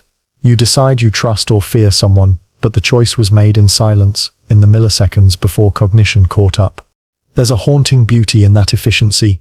It means that part of you is always ahead, a quiet observer processing a world that consciousness hasn't yet reached. You are guided by this unseen memory, navigating through familiarity rather than knowledge. Every turn you take, every recognition you feel, a street corner, a friend's smile, the glint of water, comes not from awareness, but from the eyes remembering faster than the mind can narrate. You live in a world of déjà vu that never ends, a seamless overlap between what has been and what's about to be. And because your eyes work through memory, every act of seeing is also an act of remembering. When you look at a mountain, you're not seeing it directly. You're seeing the electrical reconstruction of photons that left it microseconds ago. When you gaze at a star, you see light that began its journey before you were born. The eyes turn distance into history, and history into immediacy. The world you perceive has already happened. The eyes simply pretend it's now. But that speed, that precognitive remembering, comes at a cost. The eyes don't wait to verify what they record. They assume patterns where none exist, find faces in clouds, danger in shadows, meaning in accidents of light.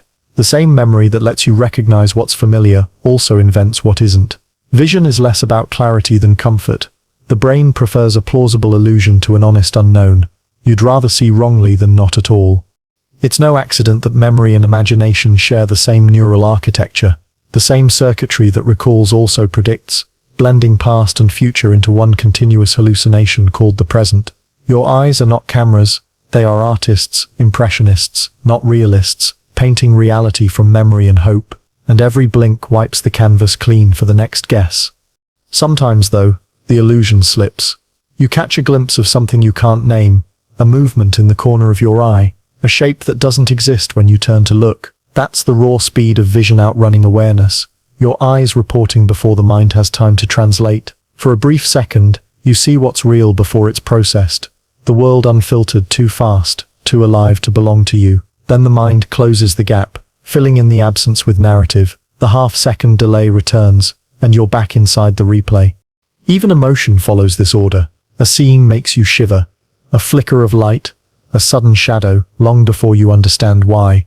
The eyes detect patterns linked to memory, and the body responds. Awareness arrives only after the heart has already changed its rhythm. You call it intuition, but it's really just the eyes remembering faster than you. Perhaps that's what consciousness is trying to do. To catch up with what the eyes already know. Awareness is the slow retelling of a story the body has already seen. Every act of understanding is the mind arriving late to its own perception. You never live the moment you think you're living. You live its reconstruction, animated by memory. And yet, there's something deeply human about that delay. If you could see everything instantly, life would lose its mystery. The wonder of vision lies in its imperfection, in the half-second gap that turns light into meaning, and meaning into beauty. You don't just see, you interpret. You don't just witness, you remember. So the next time light catches your eye, a reflection, a passing face, the quiet glow of dusk, pause for a moment. Know that your eyes have already remembered it. You are only arriving to what they've seen, and maybe that's what it means to be conscious, not to see first, but to remember second. Because the world is too fast to live in. And so your eyes slow it, just enough for you to call it yours. There's a world that doesn't wait for you. A world that continues breathing, moving, and unfolding in perfect indifference to your awareness. It doesn't pause when you close your eyes, or slow down when you fall asleep. The wind keeps rearranging dust. The tides keep rising and retreating. Stars continue collapsing light years away, all without your witnessing. You are not the center of its rhythm. You are merely one of its listeners, catching echoes long after the notes have already been played. It's hard to accept, because consciousness feels so central, so commanding. You experience yourself as the point through which existence flows. I see, I feel, I am. But that's the illusion of perception's delay.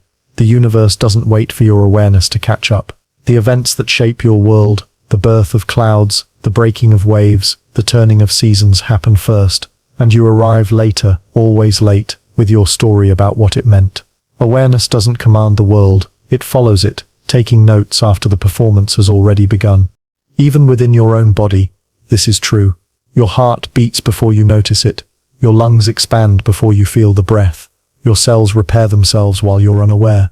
The vast majority of you is unconscious. Silent processes happening without your consent or comprehension. You are the narrator, not the engine. You watch from the balcony while life performs below. The body lives first. The self interprets later. It's humbling to realize that life doesn't depend on your attention to exist. The rain would still fall, the grass would still grow, the night would still turn toward morning. You are a witness to time, not its maker. The world that happens without you is the same world that made you possible.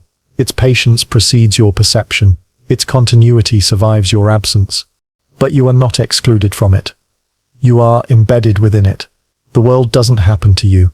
It happens through you. You are one of its ongoing processes, no different from weather or erosion or the orbit of moons.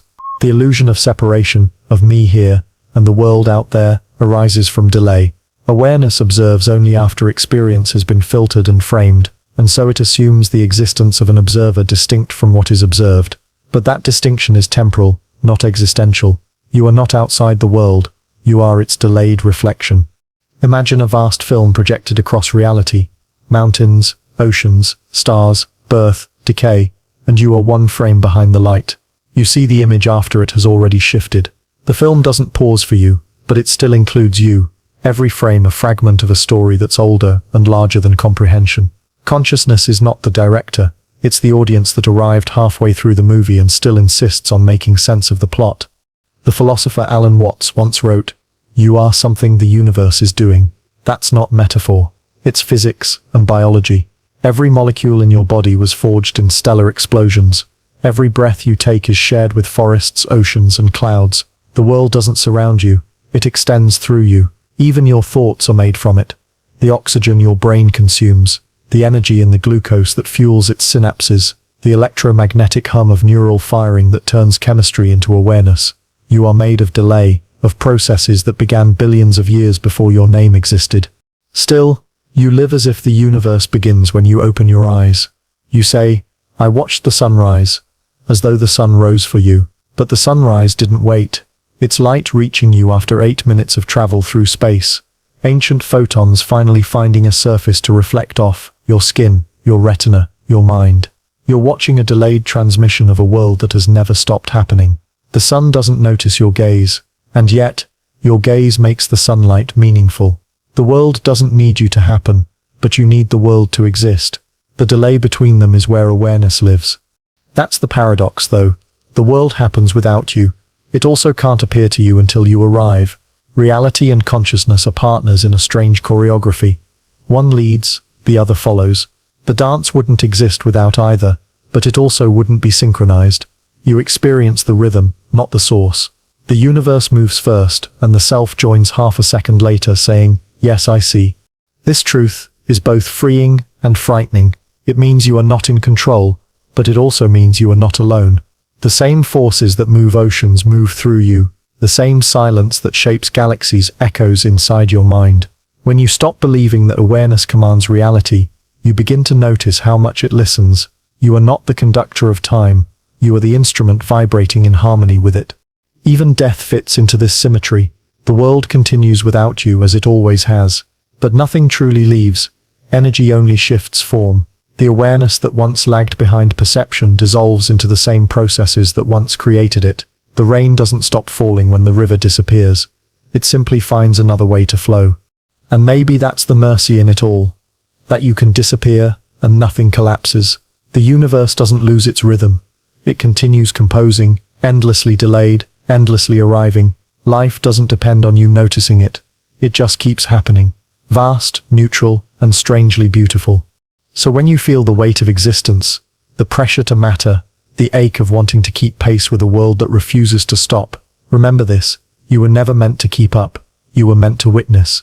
You were meant to arrive late, and still find wonder in what's left. The world happens without you.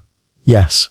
But it also happens through you, translating its endless motion into the brief miracle of perception. Reality doesn't need you to continue. And yet, for a fleeting instant, it lets you see it happen. That moment, that impossible delayed awareness, is where the world becomes conscious of itself. Every act of observation is borrowed time. The instant you look at something, a face, a flame, a falling leaf, you are already in debt to the moment that created it. The photons that reach your eyes, the vibrations that reach your ears, the thoughts that form your understanding, all of them are late arrivals, fragments of a reality that no longer exists by the time you perceive it.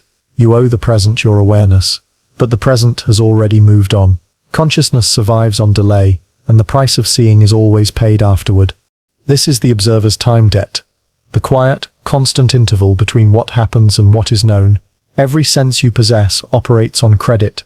Touch, hearing, taste, vision, all of them receiving and processing information after the fact. You don't experience the world directly, you experience the interest on the loan of existence. Awareness is never fully solvent, it's always chasing what's already spent. The physics of this are simple. The philosophy devastating. Light from the nearest star takes years to reach you. Light from your own hand takes milliseconds to translate into an image the brain can understand. Even your thoughts travel slower than your body's impulses. You are a slow receiver in a fast universe. Every instant of your life is built from what has already occurred, a replay masquerading as participation. The world moves first, and awareness follows, signing its name at the bottom of the page long after the story's been written. But consciousness, ever proud, pretends to own what it merely observes. You say I saw, I felt, I decided, as if perception were a form of possession. In truth, these are confessions of lateness. To see is to inherit the past. To feel is to remember what has already changed. The mind disguises the debt as ownership, because it cannot bear to know it's always behind. Still, the debt is not punishment. It's the architecture of perception. Without delay there could be no awareness, only unfiltered chaos. Endless motion, too immediate to comprehend. The gap between event and understanding is the space where meaning is born. The half-second pause that separates cause from cognition is the womb of consciousness itself. The mind's debt to time is what allows it to exist. Consider how your eyes smooth motion into flow. The world doesn't move continuously. It flickers. Your brain fills in the blanks, using memory to connect still frames into seamless motion. You see continuity, but it's financed by the past, a kind of perceptual loan your brain renews every second. Without that borrowing, reality would appear as a strobe of disconnected instants. You'd see everything, but understand nothing. Even language is built on this debt. Words require sequence, and sequence requires delay. You cannot speak and hear simultaneously. One must follow the other. Communication is the exchange of lateness. My delayed thoughts becoming your delayed understanding. All dialogue is a choreography of echoes, each participant slightly behind the other, each catching up in turns. Meaning is possible, only because we agree to live inside this shared delay. Emotion, too, accrues interest on time's loan. Fear is the echo of threat, joy the echo of safety, grief the echo of loss. You don't feel as events happen, you feel as they become memory. The heart beats ahead of awareness, reacting to danger or tenderness long before the mind catches on. The self that feels is always indebted to a body that has already acted. You are the echo of your own biology, the witness to what your cells have already decided. It's tempting to see this delay as a flaw, a barrier between you and the real. But what if it's not distance at all, but rhythm? Perhaps the debt you owe to time is the very thing that lets you experience its flow. Without separation, there would be no sequence, no before, no after, no story. The delay transforms existence from static into symphony. Consciousness doesn't pay for awareness with distance. It earns depth instead. The more you observe, the deeper the debt becomes. Every memory you keep, every detail you notice, every story you tell about your life compounds the interest. The past grows heavier, not because it's farther away, but because your awareness keeps returning to it, paying again and again for moments already spent. The more vividly you remember, the longer you live in debt to what's gone. Memory is the mind's installment plan on time. But there is beauty in paying what's owed. Each act of reflection, each tender recollection, each quiet second spent observing the world with attention, is a kind of repayment, a gesture of gratitude toward the moments that allowed you to exist. You can't live without borrowing from the past, but you can live honorably by noticing what you've borrowed. Every breath of awareness is interest returned to the universe. Think of a sunset. By the time its light reaches your eyes, the sun has already dipped lower than you can see. You are watching the afterimage of what was, and yet, it moves you deeply, honestly. The beauty you feel isn't lessened by delay, it's defined by it. The sunset's grace exists because of your distance from it. The debt becomes the experience. The delay becomes the art. And so, perhaps you don't owe the universe repayment at all. Perhaps this is a mutual exchange, awareness granting meaning to what's already happened, existence lending its moments to consciousness, so they can be seen. The observer and the observed are bound by time's rhythm, trading presence for understanding, giving and receiving across milliseconds and millennia alike. When you look at a star, you are looking back in time. When you remember your childhood, you are doing the same. When you feel, think, or breathe, you are witnessing the residue of processes that preceded you. But far from being tragic, this is what makes life luminous. You are not trapped in delay. You are suspended in it, like a drop of water caught between fall and reflection, shimmering with the light of what once was. The debt never ends, but it never needs to. Awareness keeps paying, moment by moment, in attention, in wonder, in awe. And maybe that's what time wanted all along. Not repayment, but acknowledgement. Not speed, but sight. You owe the universe for every instant you perceive. But it too owes you something priceless. A chance to notice it happening, even if it sits already gone. There's a gap inside you, small, invisible, and constant. The lag between being and knowing. It's the space where reality happens first, and awareness follows later, breathless and astonished, claiming ownership of what it never created. You live in that interval, mistaking it for the present. The body moves, the world shifts, neurons fire, and then, somewhere in the aftermath, the thought arises, I exist. But by then, existence has already occurred. You don't live life in real time, you live in its echo. That echo defines what it means to be conscious. Every sensation, every thought, every flicker of feeling travels through this delay. You can never witness the exact moment you become. The instant you notice you're alive, that moment of aliveness is already memory. The body lives first, in reflex, in pulse, in motion, and the mind arrives late, describing what's already finished. You are both participant and narrator, forever out of sync, forever translating being into knowing. It sounds abstract, but you can feel it. When you touch something hot, the hand withdraws before you register pain. When music plays, you sway before recognizing rhythm. When someone calls your name, your head turns before you decide to respond. The self that knows is perpetually following the self that acts. There's no true simultaneity, only pursuit. This lag is not a malfunction. It's the very foundation of awareness.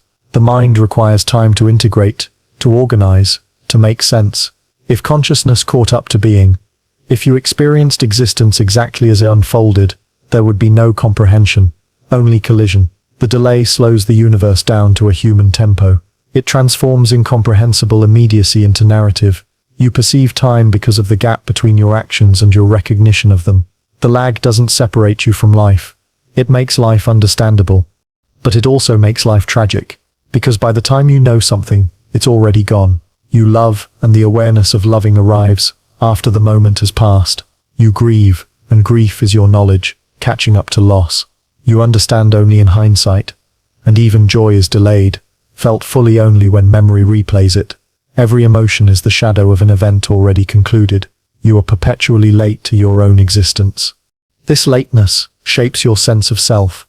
You construct identity out of what you've already done, felt, and seen, a record of being stitched into coherence. The soul that says I am is the result of reflection, not the cause of it. You think you live forward, but you only understand backward. The lag between being and knowing creates continuity, the illusion of a self moving through time, when in truth, it's just awareness trying to make peace with how far behind it always is. The philosopher William James once described consciousness as a stream, but it might be more accurate to call it a current that trails itself, the river following its own reflection downstream. Every moment you inhabit is already downstream from reality. You are living in the wake of events, not their crest. That's why memory and imagination feel so similar. Both are reconstructions. To remember is to relive what has already happened. To imagine is to anticipate what has not. Both rely on distance from the real. And yet, in this delay, something miraculous happens. You gain perspective. Awareness may be late, but lateness allows reflection. The lag between being and knowing gives birth to understanding, empathy, and meaning. You can't comprehend an emotion while it's happening. You can only feel it. But once the delay sets in, once you begin to know what you felt, consciousness turns raw experience into wisdom. The pause between living and realizing transforms chaos into story. Think of grief. The moment loss occurs, the body responds instinctively, the tightening of the throat, the shiver in the chest. Only later does the mind arrive, naming it grief. The delay hurts because it reveals what has already vanished. But it's also what allows you to process it, to carry it, to make it human. The gap between being and knowing is the distance that turns pain into remembrance, and remembrance into love. This lag explains why awareness feels separate from the world. You never encounter reality as it is, only as it was, slightly delayed, slightly reinterpreted. The brain collects fragments of light, sound, and sensation, assembles them, and hands you the finished version, saying, "Here, this is now," but it isn't. It's the past repackaged as presence. You exist in a museum curated by your nervous system, surrounded by exhibits labeled real. If this seems lonely, to live in delay, always behind, consider what the alternative would be. A world without lag would be unbearable. All events simultaneous, no story, no memory, no self. The separation between being and knowing allows consciousness to exist at all. You see because there is distance between the light and the sight. You think because there is space between the event and the understanding. The universe slows itself inside you so that it can recognize itself through you. And maybe that's the point. The lag isn't something to overcome. It's something to cherish. It's the breathing room of awareness, the interval that gives existence its shape. Without it, everything would blur into immediacy. and immediacy is indistinguishable from nothingness. The delay allows wonder, it lets you arrive after the fact, and still call the past mine. You'll never eliminate the gap between being and knowing, but you can live inside it consciously. You can let awareness catch up with gentleness, not urgency.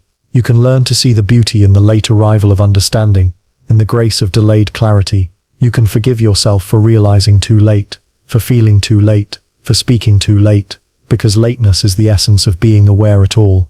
Life doesn't happen to you in real time. It happens, and then you appear, startled, reverent, always slightly behind, trying to understand what has already passed through you. You are the echo that learns to listen. You are the delay that makes knowing possible. And in that lag, that sacred hesitation between existence and awareness, you discover what consciousness truly is. Not the immediacy of life, but the tenderness of realizing it was already lived. You believe you're experiencing the world in real time, that every sight, every sound, every thought unfolds the moment it occurs. But that belief, comforting as it is a fiction built by the brain. Instant awareness is impossible. What feels like now is a reconstruction, an edited broadcast of reality played with a delay so short you can't perceive it. Consciousness is the illusion that you are present, when in truth you are always watching what has already happened. This illusion is the masterpiece of perception. The brain works like a film editor, gathering millions of sensory fragments, light, vibration, texture, scent, and synchronizing them into a single seamless stream. But those fragments don't arrive together. Light travels faster than sound. Touch is slower than both. Neurons fire at different speeds across different pathways.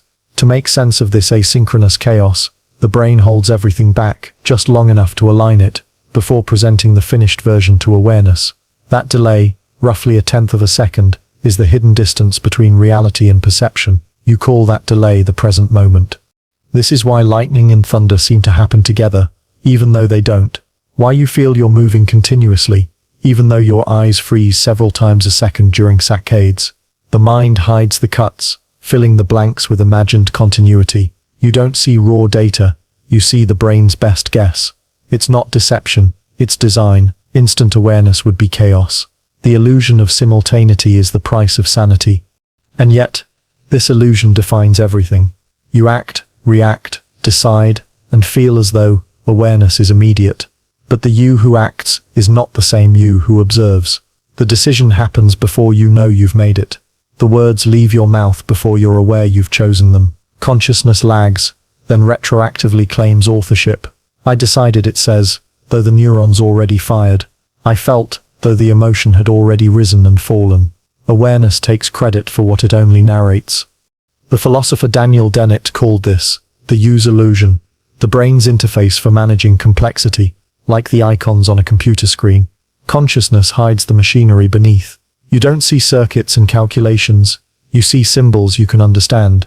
Awareness doesn't show you the world as it is, but as it's useful to experience. Reality becomes a simulation tailored to your survival, one where now is the most convincing special effect ever created. Neuroscience confirms this. Studies on reaction time reveal that your brain begins preparing for movement hundreds of milliseconds before you consciously decide to move. Electrical impulses spark in the motor cortex, instructing muscles before awareness even knows there's something to decide. What feels like spontaneous choice is the mind's delayed understanding of an event already set in motion. Free will, then, is not the ability to act instantly. It's the illusion that awareness and action occur together. But the illusion isn't an error. It's a collaboration between the fast and the slow, between being and knowing. The body lives first, the mind follows close behind, and together they create the rhythm of experience. The delay gives coherence to existence. It transforms randomness into narrative, simultaneity into sequence, sensation into story. Without that delay, life would be unrecognizable, a blur of incomprehensible signals too immediate to hold. Still, the illusion can be unsettling once you see it. You begin to wonder if awareness always comes after. Am I ever really here? If consciousness is a replay, who or what is watching the playback? You might even feel like an actor in a performance that's already been recorded, reciting lines, following cues, unaware that the scene ended before you began. But the beauty lies precisely in that imperfection. Awareness doesn't need to be instant to be real. It only needs to arrive sincerely, The delay is not distance, it's depth. Think of how light travels from the stars. When you look at the night sky, you're seeing ancient photons, messages from centuries ago, yet you still call it the present. You don't feel cheated by the delay, you feel wonder.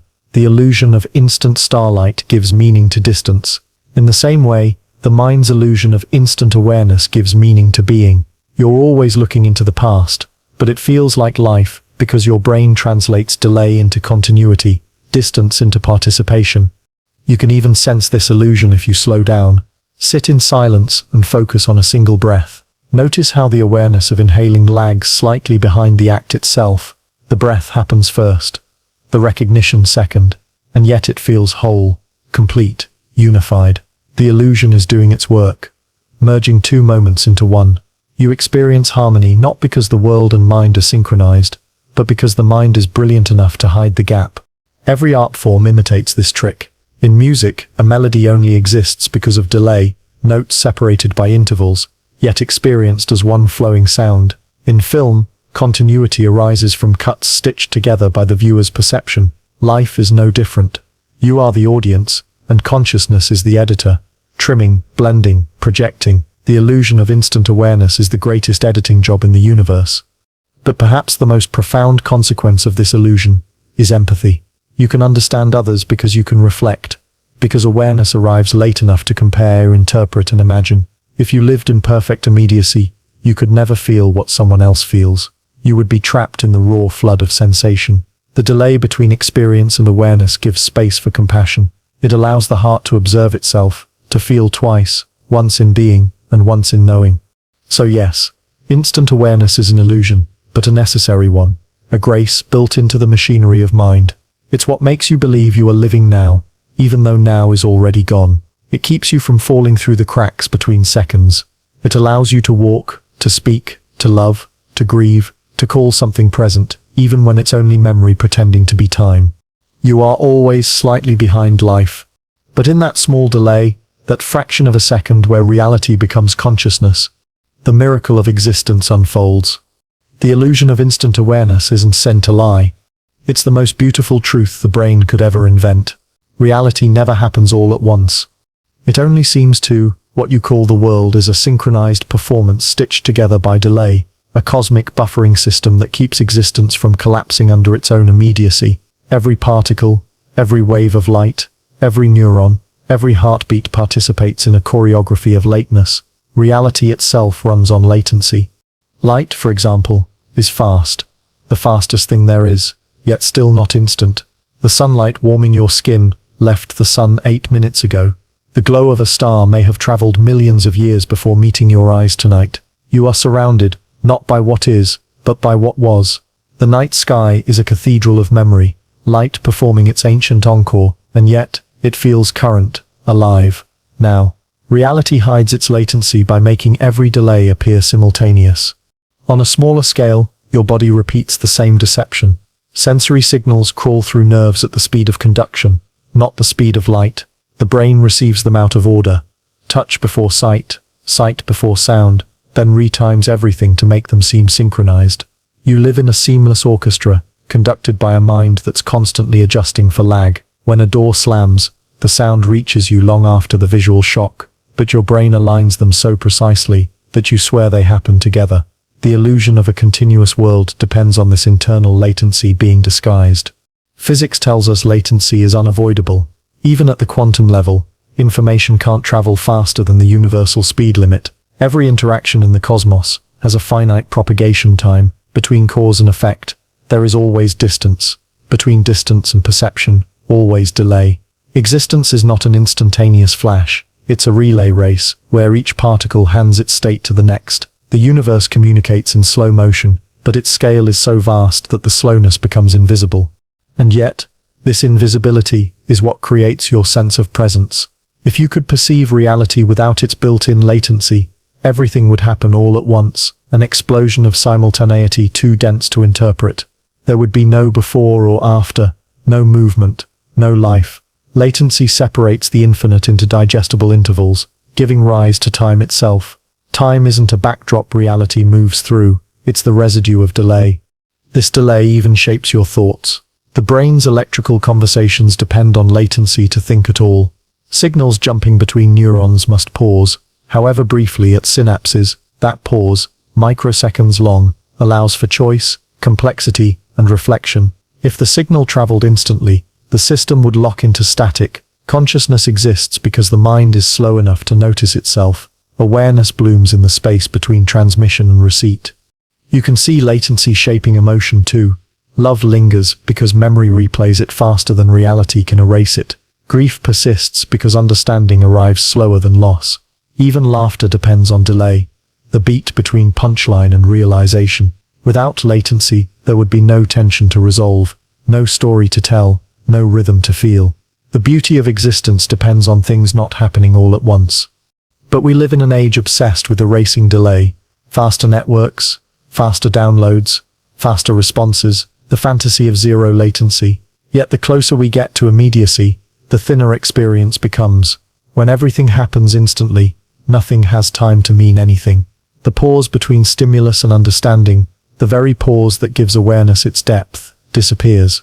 To live without latency would be to live without reflection, without texture, without self.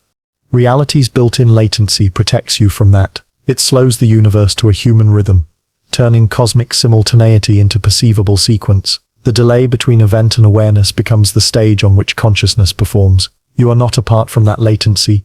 You are made of it. Every thought, heartbeat, and photon inside you participates in the same gentle drag that stretches eternity into moments. There's poetry in knowing that even the stars share your slowness. The same lag that defines your perception defines theirs. Gravity bending light across millennia, energy shifting form through countless intermediaries. The cosmos itself is a great conversation delayed across space and time. Reality doesn't resist latency. It's written into its grammar. The pauses are what make the sentence of existence legible. If you close your eyes, you can feel it. The rhythm of delays that compose your being. The pulse that trails the heartbeat. The thought that trails the pulse. The awareness that trails the thought. Layers of latency stacked like mirrors facing one another, reflecting the same light fractionally late each time. That's what you are. A hall of reflections delayed just enough to appear continuous. Perhaps that's why patience feels like wisdom. To wait is to align yourself with the true tempo of reality. The world isn't late. You are often early, expecting it to arrive before it can. Everything meaningful, understanding, forgiveness, love, unfolds on the schedule of latency. Existence reveals itself not in the instant, but in the interval. The illusion of immediacy keeps you from seeing the universe as what it truly is, an exquisite chain of postponements. Every moment a relay of energy passed from what was to what will be. The stars, the neurons, the waves, the winds, all moving slower than perfection so that perfection can be felt. So the next time you feel the world rushing past, remember that you're already ahead of nothing. Everything you experience has already happened, and yet it's still happening for you. Reality's built-in latency doesn't separate you from the universe. It invites you into its rhythm. You don't sit live after the world. You live inside its delay, the pause that turns chaos into melody, and light into meaning. Existence doesn't unfold. It performs. Every moment of reality is a scene rehearsed before awareness arrives. A play already in motion by the time the curtain of perception rises. The illusion of spontaneity, of life happening now, is the greatest special effect ever created. In truth, you are not living in the present. You are watching existence on delay, like a broadcast reaching you through the wires of time. The delay is small, almost mercifully so. Just fractions of a second between event and awareness. But in those fractions, the entirety of reality is rearranged. What happens and what is known are never the same thing. The world moves, then you notice. The heart beats, then you feel. The light shines, then you see. Life acts first and invites you later. You never witness the first performance, only the playback carefully edited by your brain. But what if that delay isn't a flaw of perception? What if it's the purpose of it? If awareness and existence occurred simultaneously, there would be no distinction between the two, no room for reflection, no sense of I am. The delay allows consciousness to step outside the instant and look at it. Without that pause, there would be experience but no experiencer. Awareness is born not in the event, but in its echo. Imagine watching a live symphony that is in fact slightly pre-recorded. The musicians play perfectly in sync with a recording that's milliseconds behind. You don't hear the lag, you only feel the harmony. The delay gives structure to the sound. It prevents chaos, allowing every note to fall in place with the illusion of perfect timing. Life works the same way.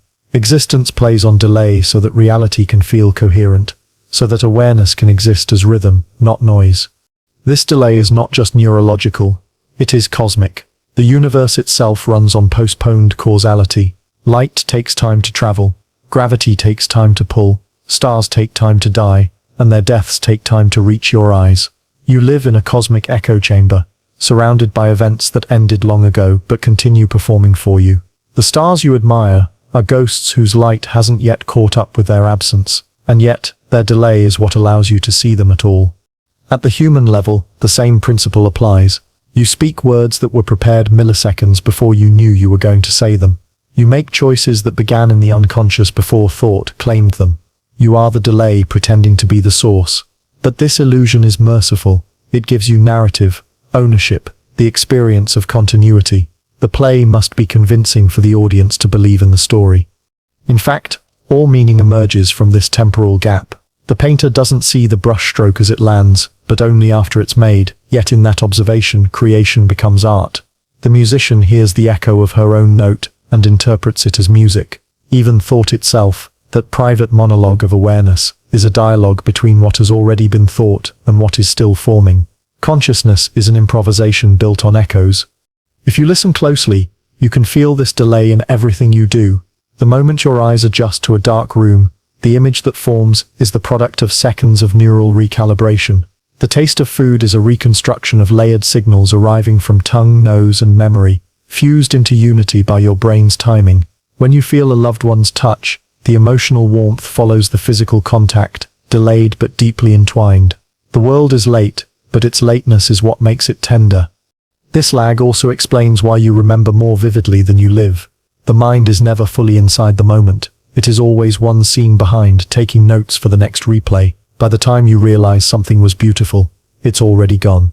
The beauty is not in the event, but in the recognition of it. Existence performs, but meaning arrives in delay. And yet, despite this constant lateness, life feels immediate. The secret is that existence doesn't hide its delay, it uses it. The pause between cause and awareness creates rhythm, expectation, suspense. Every sound, every color, every heartbeat is part of a cosmic tempo, measured not in seconds but in delays between experience and realization.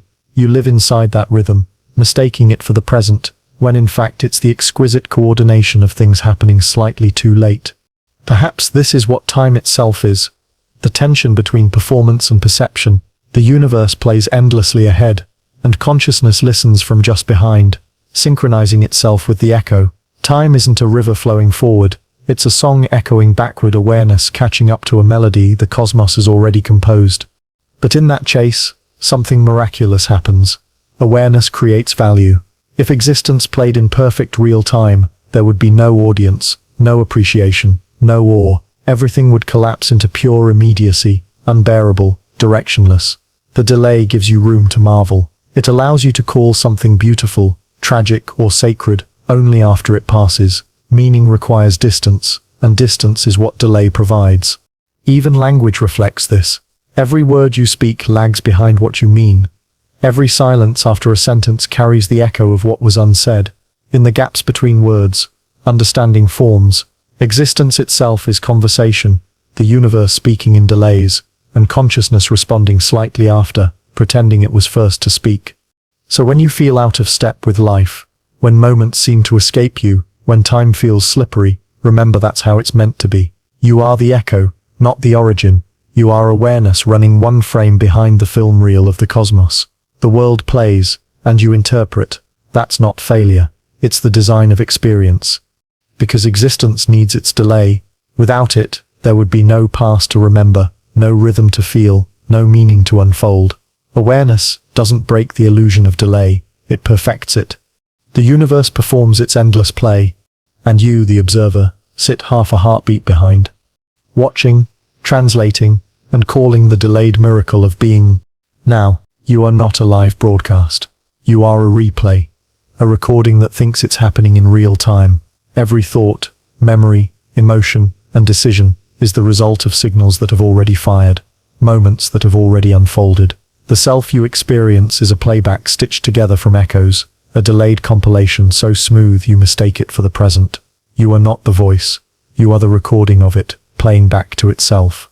The illusion begins at the smallest scale. The cell, the neuron, the synapse. Your sensory systems receive information, process it, and relay it through a labyrinth of chemical delays and electrical hesitations. What emerges isn't a direct encounter with the world but an afterimage, the nervous system's edited version of reality. It's why when you touch, see or hear something, you're feeling not the thing itself, but your body's interpretation of what already happened. By the time awareness catches up, life has moved ahead by milliseconds, an eternity in the physics of experience. The mind doesn't tell you this, because it doesn't know. It believes its own illusion, and for good reason. The delay must remain hidden for continuity to exist. Imagine if every sense arrived at a different speed, if sound lagged seconds behind sight, if emotion froze before thought could interpret it. The world would shatter into disconnected frames. Instead, consciousness edits the footage, aligns the tracks, and plays the reel seamlessly. You never see the cuts, only the flow, but that flow is a reconstruction, a film already shot. Every memory you have, every feeling you recall, is stored recording. But here's the secret. You don't just store memories, you replay them constantly, rewriting them with each recall. The past isn't an archive, it's an active, living simulation. When you think of your childhood, you're not accessing a file, you're creating a new version of it from fragments, overlaying present emotion onto historical echo. In doing so, you record yourself again, layering version upon version, until what you call identity becomes a palimpsest of past performances. Even your sense of now is built from replay. Scientists studying visual processing have discovered that your brain delays perception by roughly 80 milliseconds, buffering the flow of stimuli before you become aware of it. That means everything you see, this sentence, your hand, the light in the room, has already occurred. You are always watching yourself slightly after the fact. Consciousness plays a recording that's constantly being updated, but never live. The philosopher Henri Bergson once described life as memory in action. You are exactly that, a self-perpetuating recording, looping through time, translating the past into motion. Your consciousness doesn't exist, apart from what's remembered.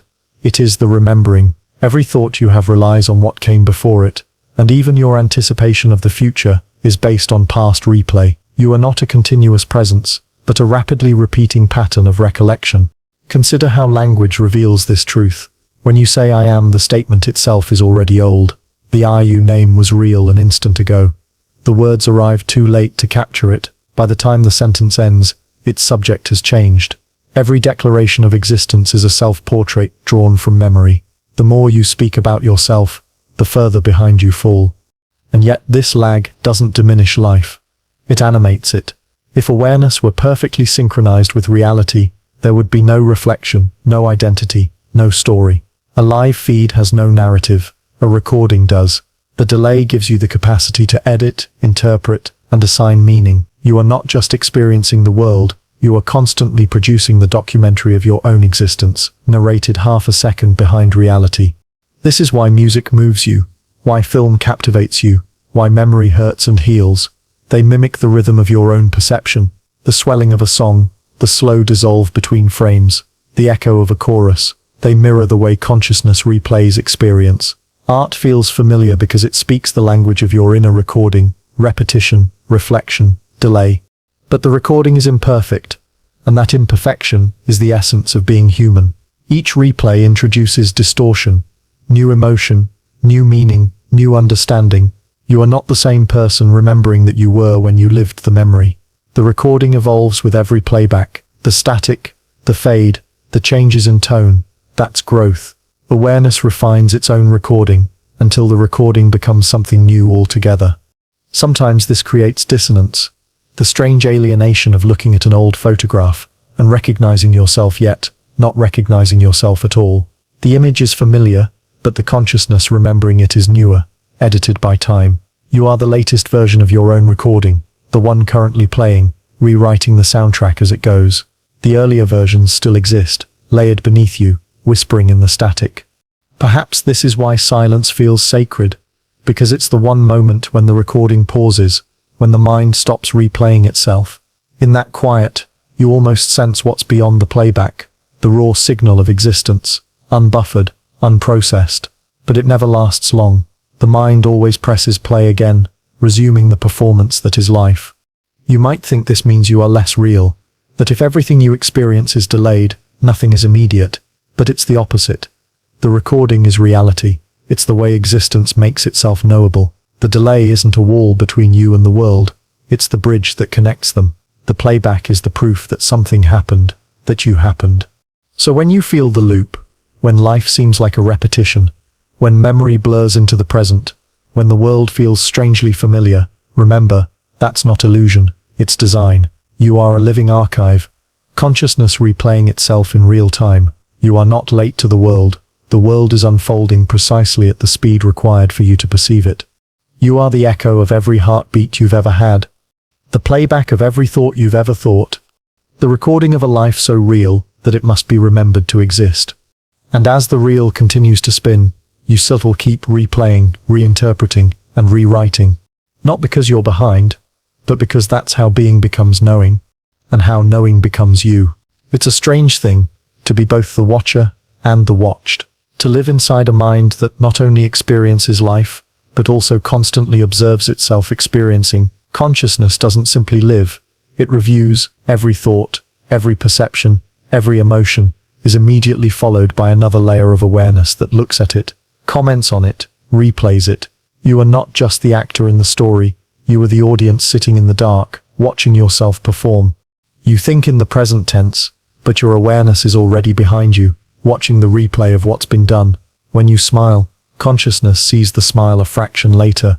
When you speak, it listens to the words after they've already escaped your mouth. Even when you think, the awareness of the thought trails the thought itself. You are forever a step behind yourself, a viewer catching up with a film that's already rolling. This endless self-monitoring gives rise to the peculiar duality of being human, the part that acts and the part that observes the acting. Neuroscience calls it meta-awareness, the brain's ability to represent its own processes. But the effect is ancient and existential. Consciousness is recursive. It folds back upon itself, watching the playback and confusing the reflection for reality. You feel as though you're living directly, but you are in fact witnessing the delayed broadcast of your own existence. Think of it like a security camera feed. You see the footage of yourself moving through space, but by the time you recognize the image, the real you has already moved. Awareness is that camera, constantly recording and streaming its own subject, and yet, it mistakes the playback for the live event. This confusion is essential. Without it, you couldn't function. You'd spend your life paralyzed, realizing that every experience is a rerun. The illusion of simultaneity keeps you living rather than only watching. But every so often, in moments of extreme stillness or deep shock, the illusion flickers. Time seems to slow down, the frame rate drops, and you catch a glimpse of consciousness watching itself. You become aware of awareness, seeing your own thought arise before it finishes forming. It's an eerie clarity, as though you've stepped outside the theater of your mind and are watching yourself from the balcony. These moments are brief, unsettling, and unforgettable. They reveal the truth you usually can't handle, that the self is a spectator as much as it is a participant. Philosophers and mystics have chased this realization for centuries. The Buddhists call it vipassana, clear seeing. Phenomenologists call it reflexive awareness. Neuroscientists describe it as higher-order cognition. But beneath the language lies the same revelation. Consciousness is a mirror that endlessly reflects itself, never touching the original image. You live your life staring into that mirror, mistaking the reflection for identity. And yet, even this observation, the recognition that consciousness is watching the playback, is itself part of the playback. The moment you understand that awareness is delayed, that moment too arrives late. The watcher cannot escape the watched. Every insight is just another frame in the same film. Awareness cannot step outside itself, because the act of stepping is already another scene, another observation, another playback. It's recursive, an infinite regression of mirrors. The mind observes itself, observing itself, observing. The deeper you look, the more layers appear, each pretending to be the one behind the curtain. But there is no final observer, no ultimate "I'm outside the loop." There is only watching, endless, self-referential watching. with no original event to anchor it. Awareness is not a spotlight shining on experience. It is the flicker of the film itself. Still, within this infinite playback lies the essence of meaning. The delay between living and noticing creates room for appreciation, for interpretation, for wonder. You can love because you can see love happening. You can grieve because you can witness loss. Consciousness doesn't simply endure reality, it reviews it, turning experience into reflection. The replay is not a flaw, it's where understanding lives. In truth, this is what makes memory so haunting. When you recall a moment, you're not retrieving a file from storage, you're rewatching the recording while simultaneously filming your reaction to it. The observer and the observed overlap. That's why memories change. Because every playback adds another layer of commentary, another emotional frame. You are never just remembering, you are watching the playback of the playback, and each viewing rewrites the story. Dreams work the same way. They are the mind's way of screening the day's footage, compressing, editing, recontextualizing. Consciousness reviews its own archive while you sleep, mixing the real with the imagined, reordering scenes, creating meaning where there was none. When you wake, you call it fantasy, but really, it's the mind continuing its endless review of itself, a post-production process of existence. The strange thing is how human beings have externalized this internal playback into culture. Our art, our films, our stories, all are mirrors of the mind's structure. Cinema, especially, is the perfect metaphor for consciousness. Each frame is a moment of being. Each cut is a delay between being and knowing. We watch characters live, love, die, and in watching we understand ourselves. The screen doesn't create awareness, it imitates it. Every movie you've ever seen is your brain recognizing its own architecture. And maybe that's why you keep watching, why humans are drawn to narrative, reflection, and repetition.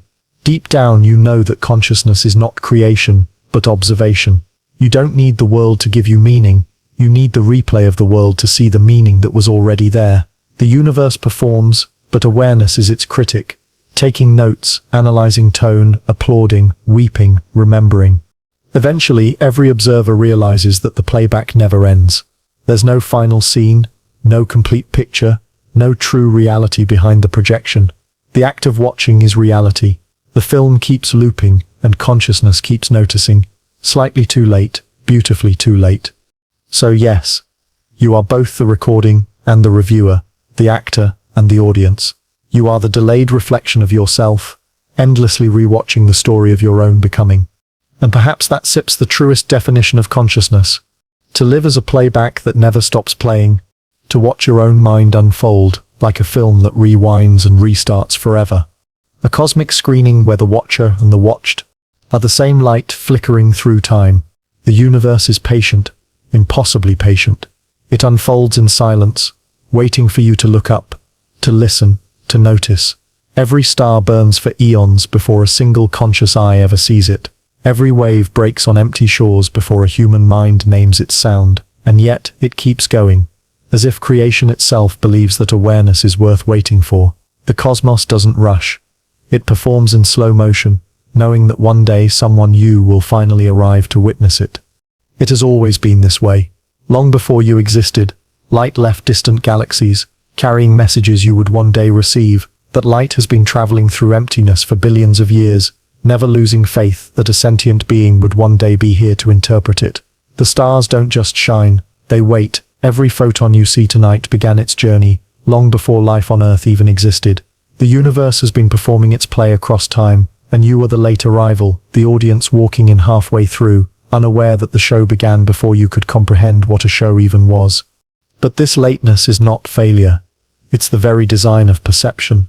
The delay between existence and awareness is the moment consciousness is born. The universe unfolds, then pauses, not literally but metaphorically, as if it lingers for awareness to catch up. The laws of physics don't require observation, yet somehow, observation gives them meaning. Matter exists whether or not you see it, but the story of matter begins only when you do. The cosmos doesn't need you to exist, but it waits for you to make it known.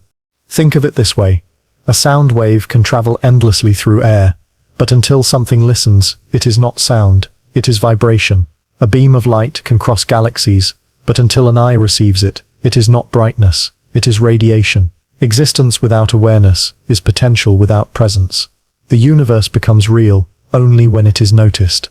That's the paradox of perception. You are always late to reality, yet reality needs your lateness to be seen. There's an almost poetic justice in that. You, the observer who always arrives behind the moment, are also the one who gives the moment its meaning. Every delay in perception is also an invitation, a pause the universe builds into itself, leaving room for consciousness to enter. It's as if reality composed itself to include a silence between its notes, a stillness where awareness could settle in. And so, the stars wait for you not because they need you, but because you complete their purpose. Observation transforms the indifferent into the intimate. The galaxy doesn't care who sees it, yet it becomes beautiful, only through the act of seeing. Without eyes, light is just motion. Without consciousness, time is just measurement. Awareness gives the cosmos a mirror, and in that reflection, existence sees itself. And maybe this is why the universe feels eerily personal at times, why coincidences feel orchestrated, why certain places feel like memory, why beauty feels like recognition. Reality is not performing for you, but through you. Your consciousness is part of its choreography. When you notice something, when you pause to truly see, truly feel, the universe fulfills a tiny fraction of its waiting. Maybe that's why silence feels so sacred. When you stand in the stillness of night, staring at the vastness above, you sense that the universe is not indifferent. It's simply waiting. Every heartbeat you hear in your own chest echoes a cosmic rhythm older than life itself. The pause between heartbeats mirrors the pause between awareness and event, the same sacred delay that defines everything from thought to time. You are not outside the universe watching it. You are the space it created within itself to observe its own unfolding. There's something profoundly humbling about this. You are not the center of the cosmos, but you are its witness, the one who turns existence into experience. Every mountain, every storm, every moment of grief or awe is the universe recognizing itself through you. The galaxies don't need your gratitude, but perhaps that's what they were waiting for all along: acknowledgement, wonder, awareness. This is why nothing ever feels truly instant. Even the most spontaneous joy or deepest grief comes with a pulse of awareness after the fact. The universe acts first, you follow, and in following, you complete the act. Without that follow-through, existence would be endless motion, without recognition. The world waits in every detail, in the rustle of leaves, in the ripple of water, in the faint starlight crossing a billion years for someone to notice.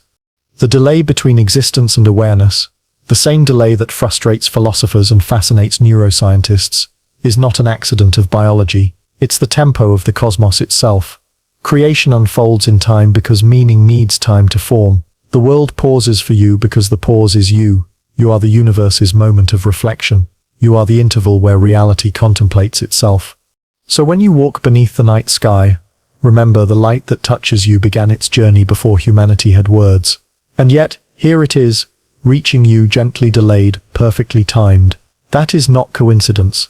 That is the universe's language. Delay is connection, latency is love. Maybe that's what consciousness really is. The universe's patience manifesting as mind. Awareness is how reality keeps its promises.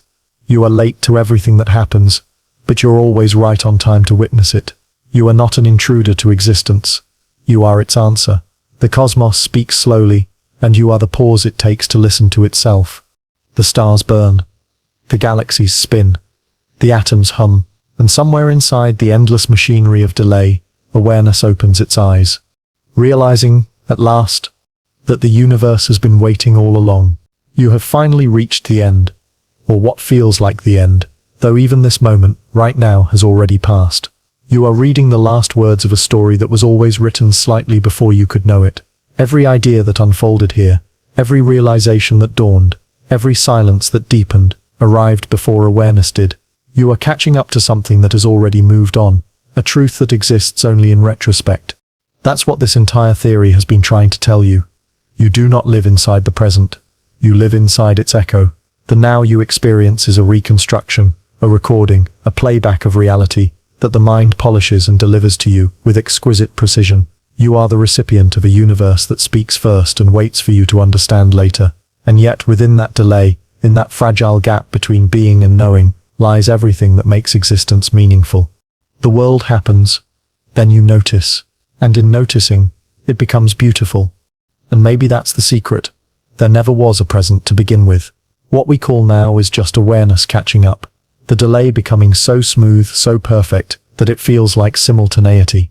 Consciousness doesn't abolish the gap, it fills it with meaning. The delay is not an error to be corrected. It's the mechanism through which reality becomes experience. Think about how perception works. Light hits the eyes, sound reaches the ears, signals climb through neurons, and only then does the mind declare, this is happening. That delay, those fleeting milliseconds, are where existence becomes human. It's where chaos slows down just enough for beauty to emerge. The stars don't wait for you literally, but awareness itself is the waiting, the pause reality takes to reflect upon itself. You are not behind life, you are its delay, the space that makes recognition possible.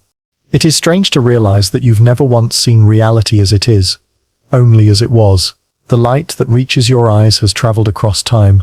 The words you read were written before you began reading. The thoughts you think arise before you claim them.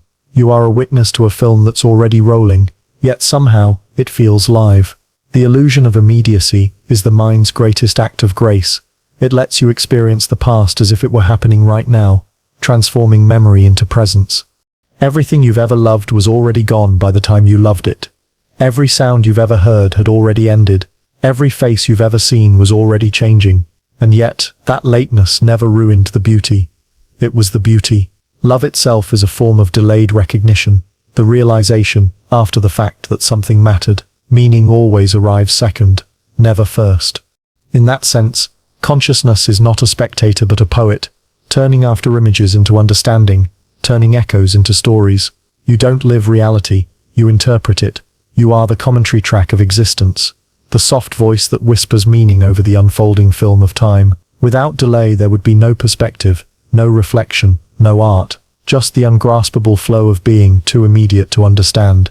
The lag between perception and awareness is where all creation begins. If you close your eyes you might feel it, that tiny distance between what's happening and what's known. It's there in the breath that you feel only after it's drawn, in the heartbeat you notice only after it pulses, in the thought you catch only once it's passed. You are always one beat behind, but it's that beat, that pause, that lets you dance with time. Without delay, there would be no rhythm. Without rhythm, no life. It's easy to mourn the delay, to wish you could be fully present, to see the moment before it ends. But there is no moment without ending. There is no presence without distance. The universe doesn't hide itself from you. It gives you space to see it. The delay is the invitation. The universe plays, then waits. Not because you're late, but because it wants to be noticed. Perhaps that's what death is. Not the end of the self, but the end of delay. The playback stops. The mirror goes dark, and the universe no longer waits for observation. Time loses its interval. Everything becomes immediate again, and in that immediacy, everything dissolves. The space between cause and awareness collapses into pure being, unobserved and eternal. The observer and the observed reunite. But as long as you are here, as long as consciousness exists, the universe continues to perform its sacred act of hesitation. Reality unfolds, then pauses. For you, you catch up, reinterpret, relive. Awareness transforms what has already passed into something worth existing for. That's what perception is, the art of turning the gone into the still happening. So, should you. And so, every second of your life is a conversation across time. You breathe out a moment that reality has already lived. You breathe in a world that waited for you to arrive. You are never outside the lag. You are its melody, its rhythm, its song. Consciousness doesn't break the illusion. It completes it. The stars are still burning. The photons are still traveling. Somewhere, light that left a dying star 1,000,000 years ago is just now touching your eye. The universe didn't hurry. It knew you'd be here, eventually. It trusted the delay. But in that delay, in that beautiful impossible distance, because the delay is not distance, it's connection. It's how awareness meets reality halfway. It's how life, though perpetually late, always arrives right on time. You will always live a few milliseconds behind the truth. You'll find everything that makes the truth worth noticing. You are the pause that makes the universe visible. You are the silence that makes time sing. It means one simple, extraordinary thing. And even if everything you know is delayed, the universe waited billions of years just for you to see it.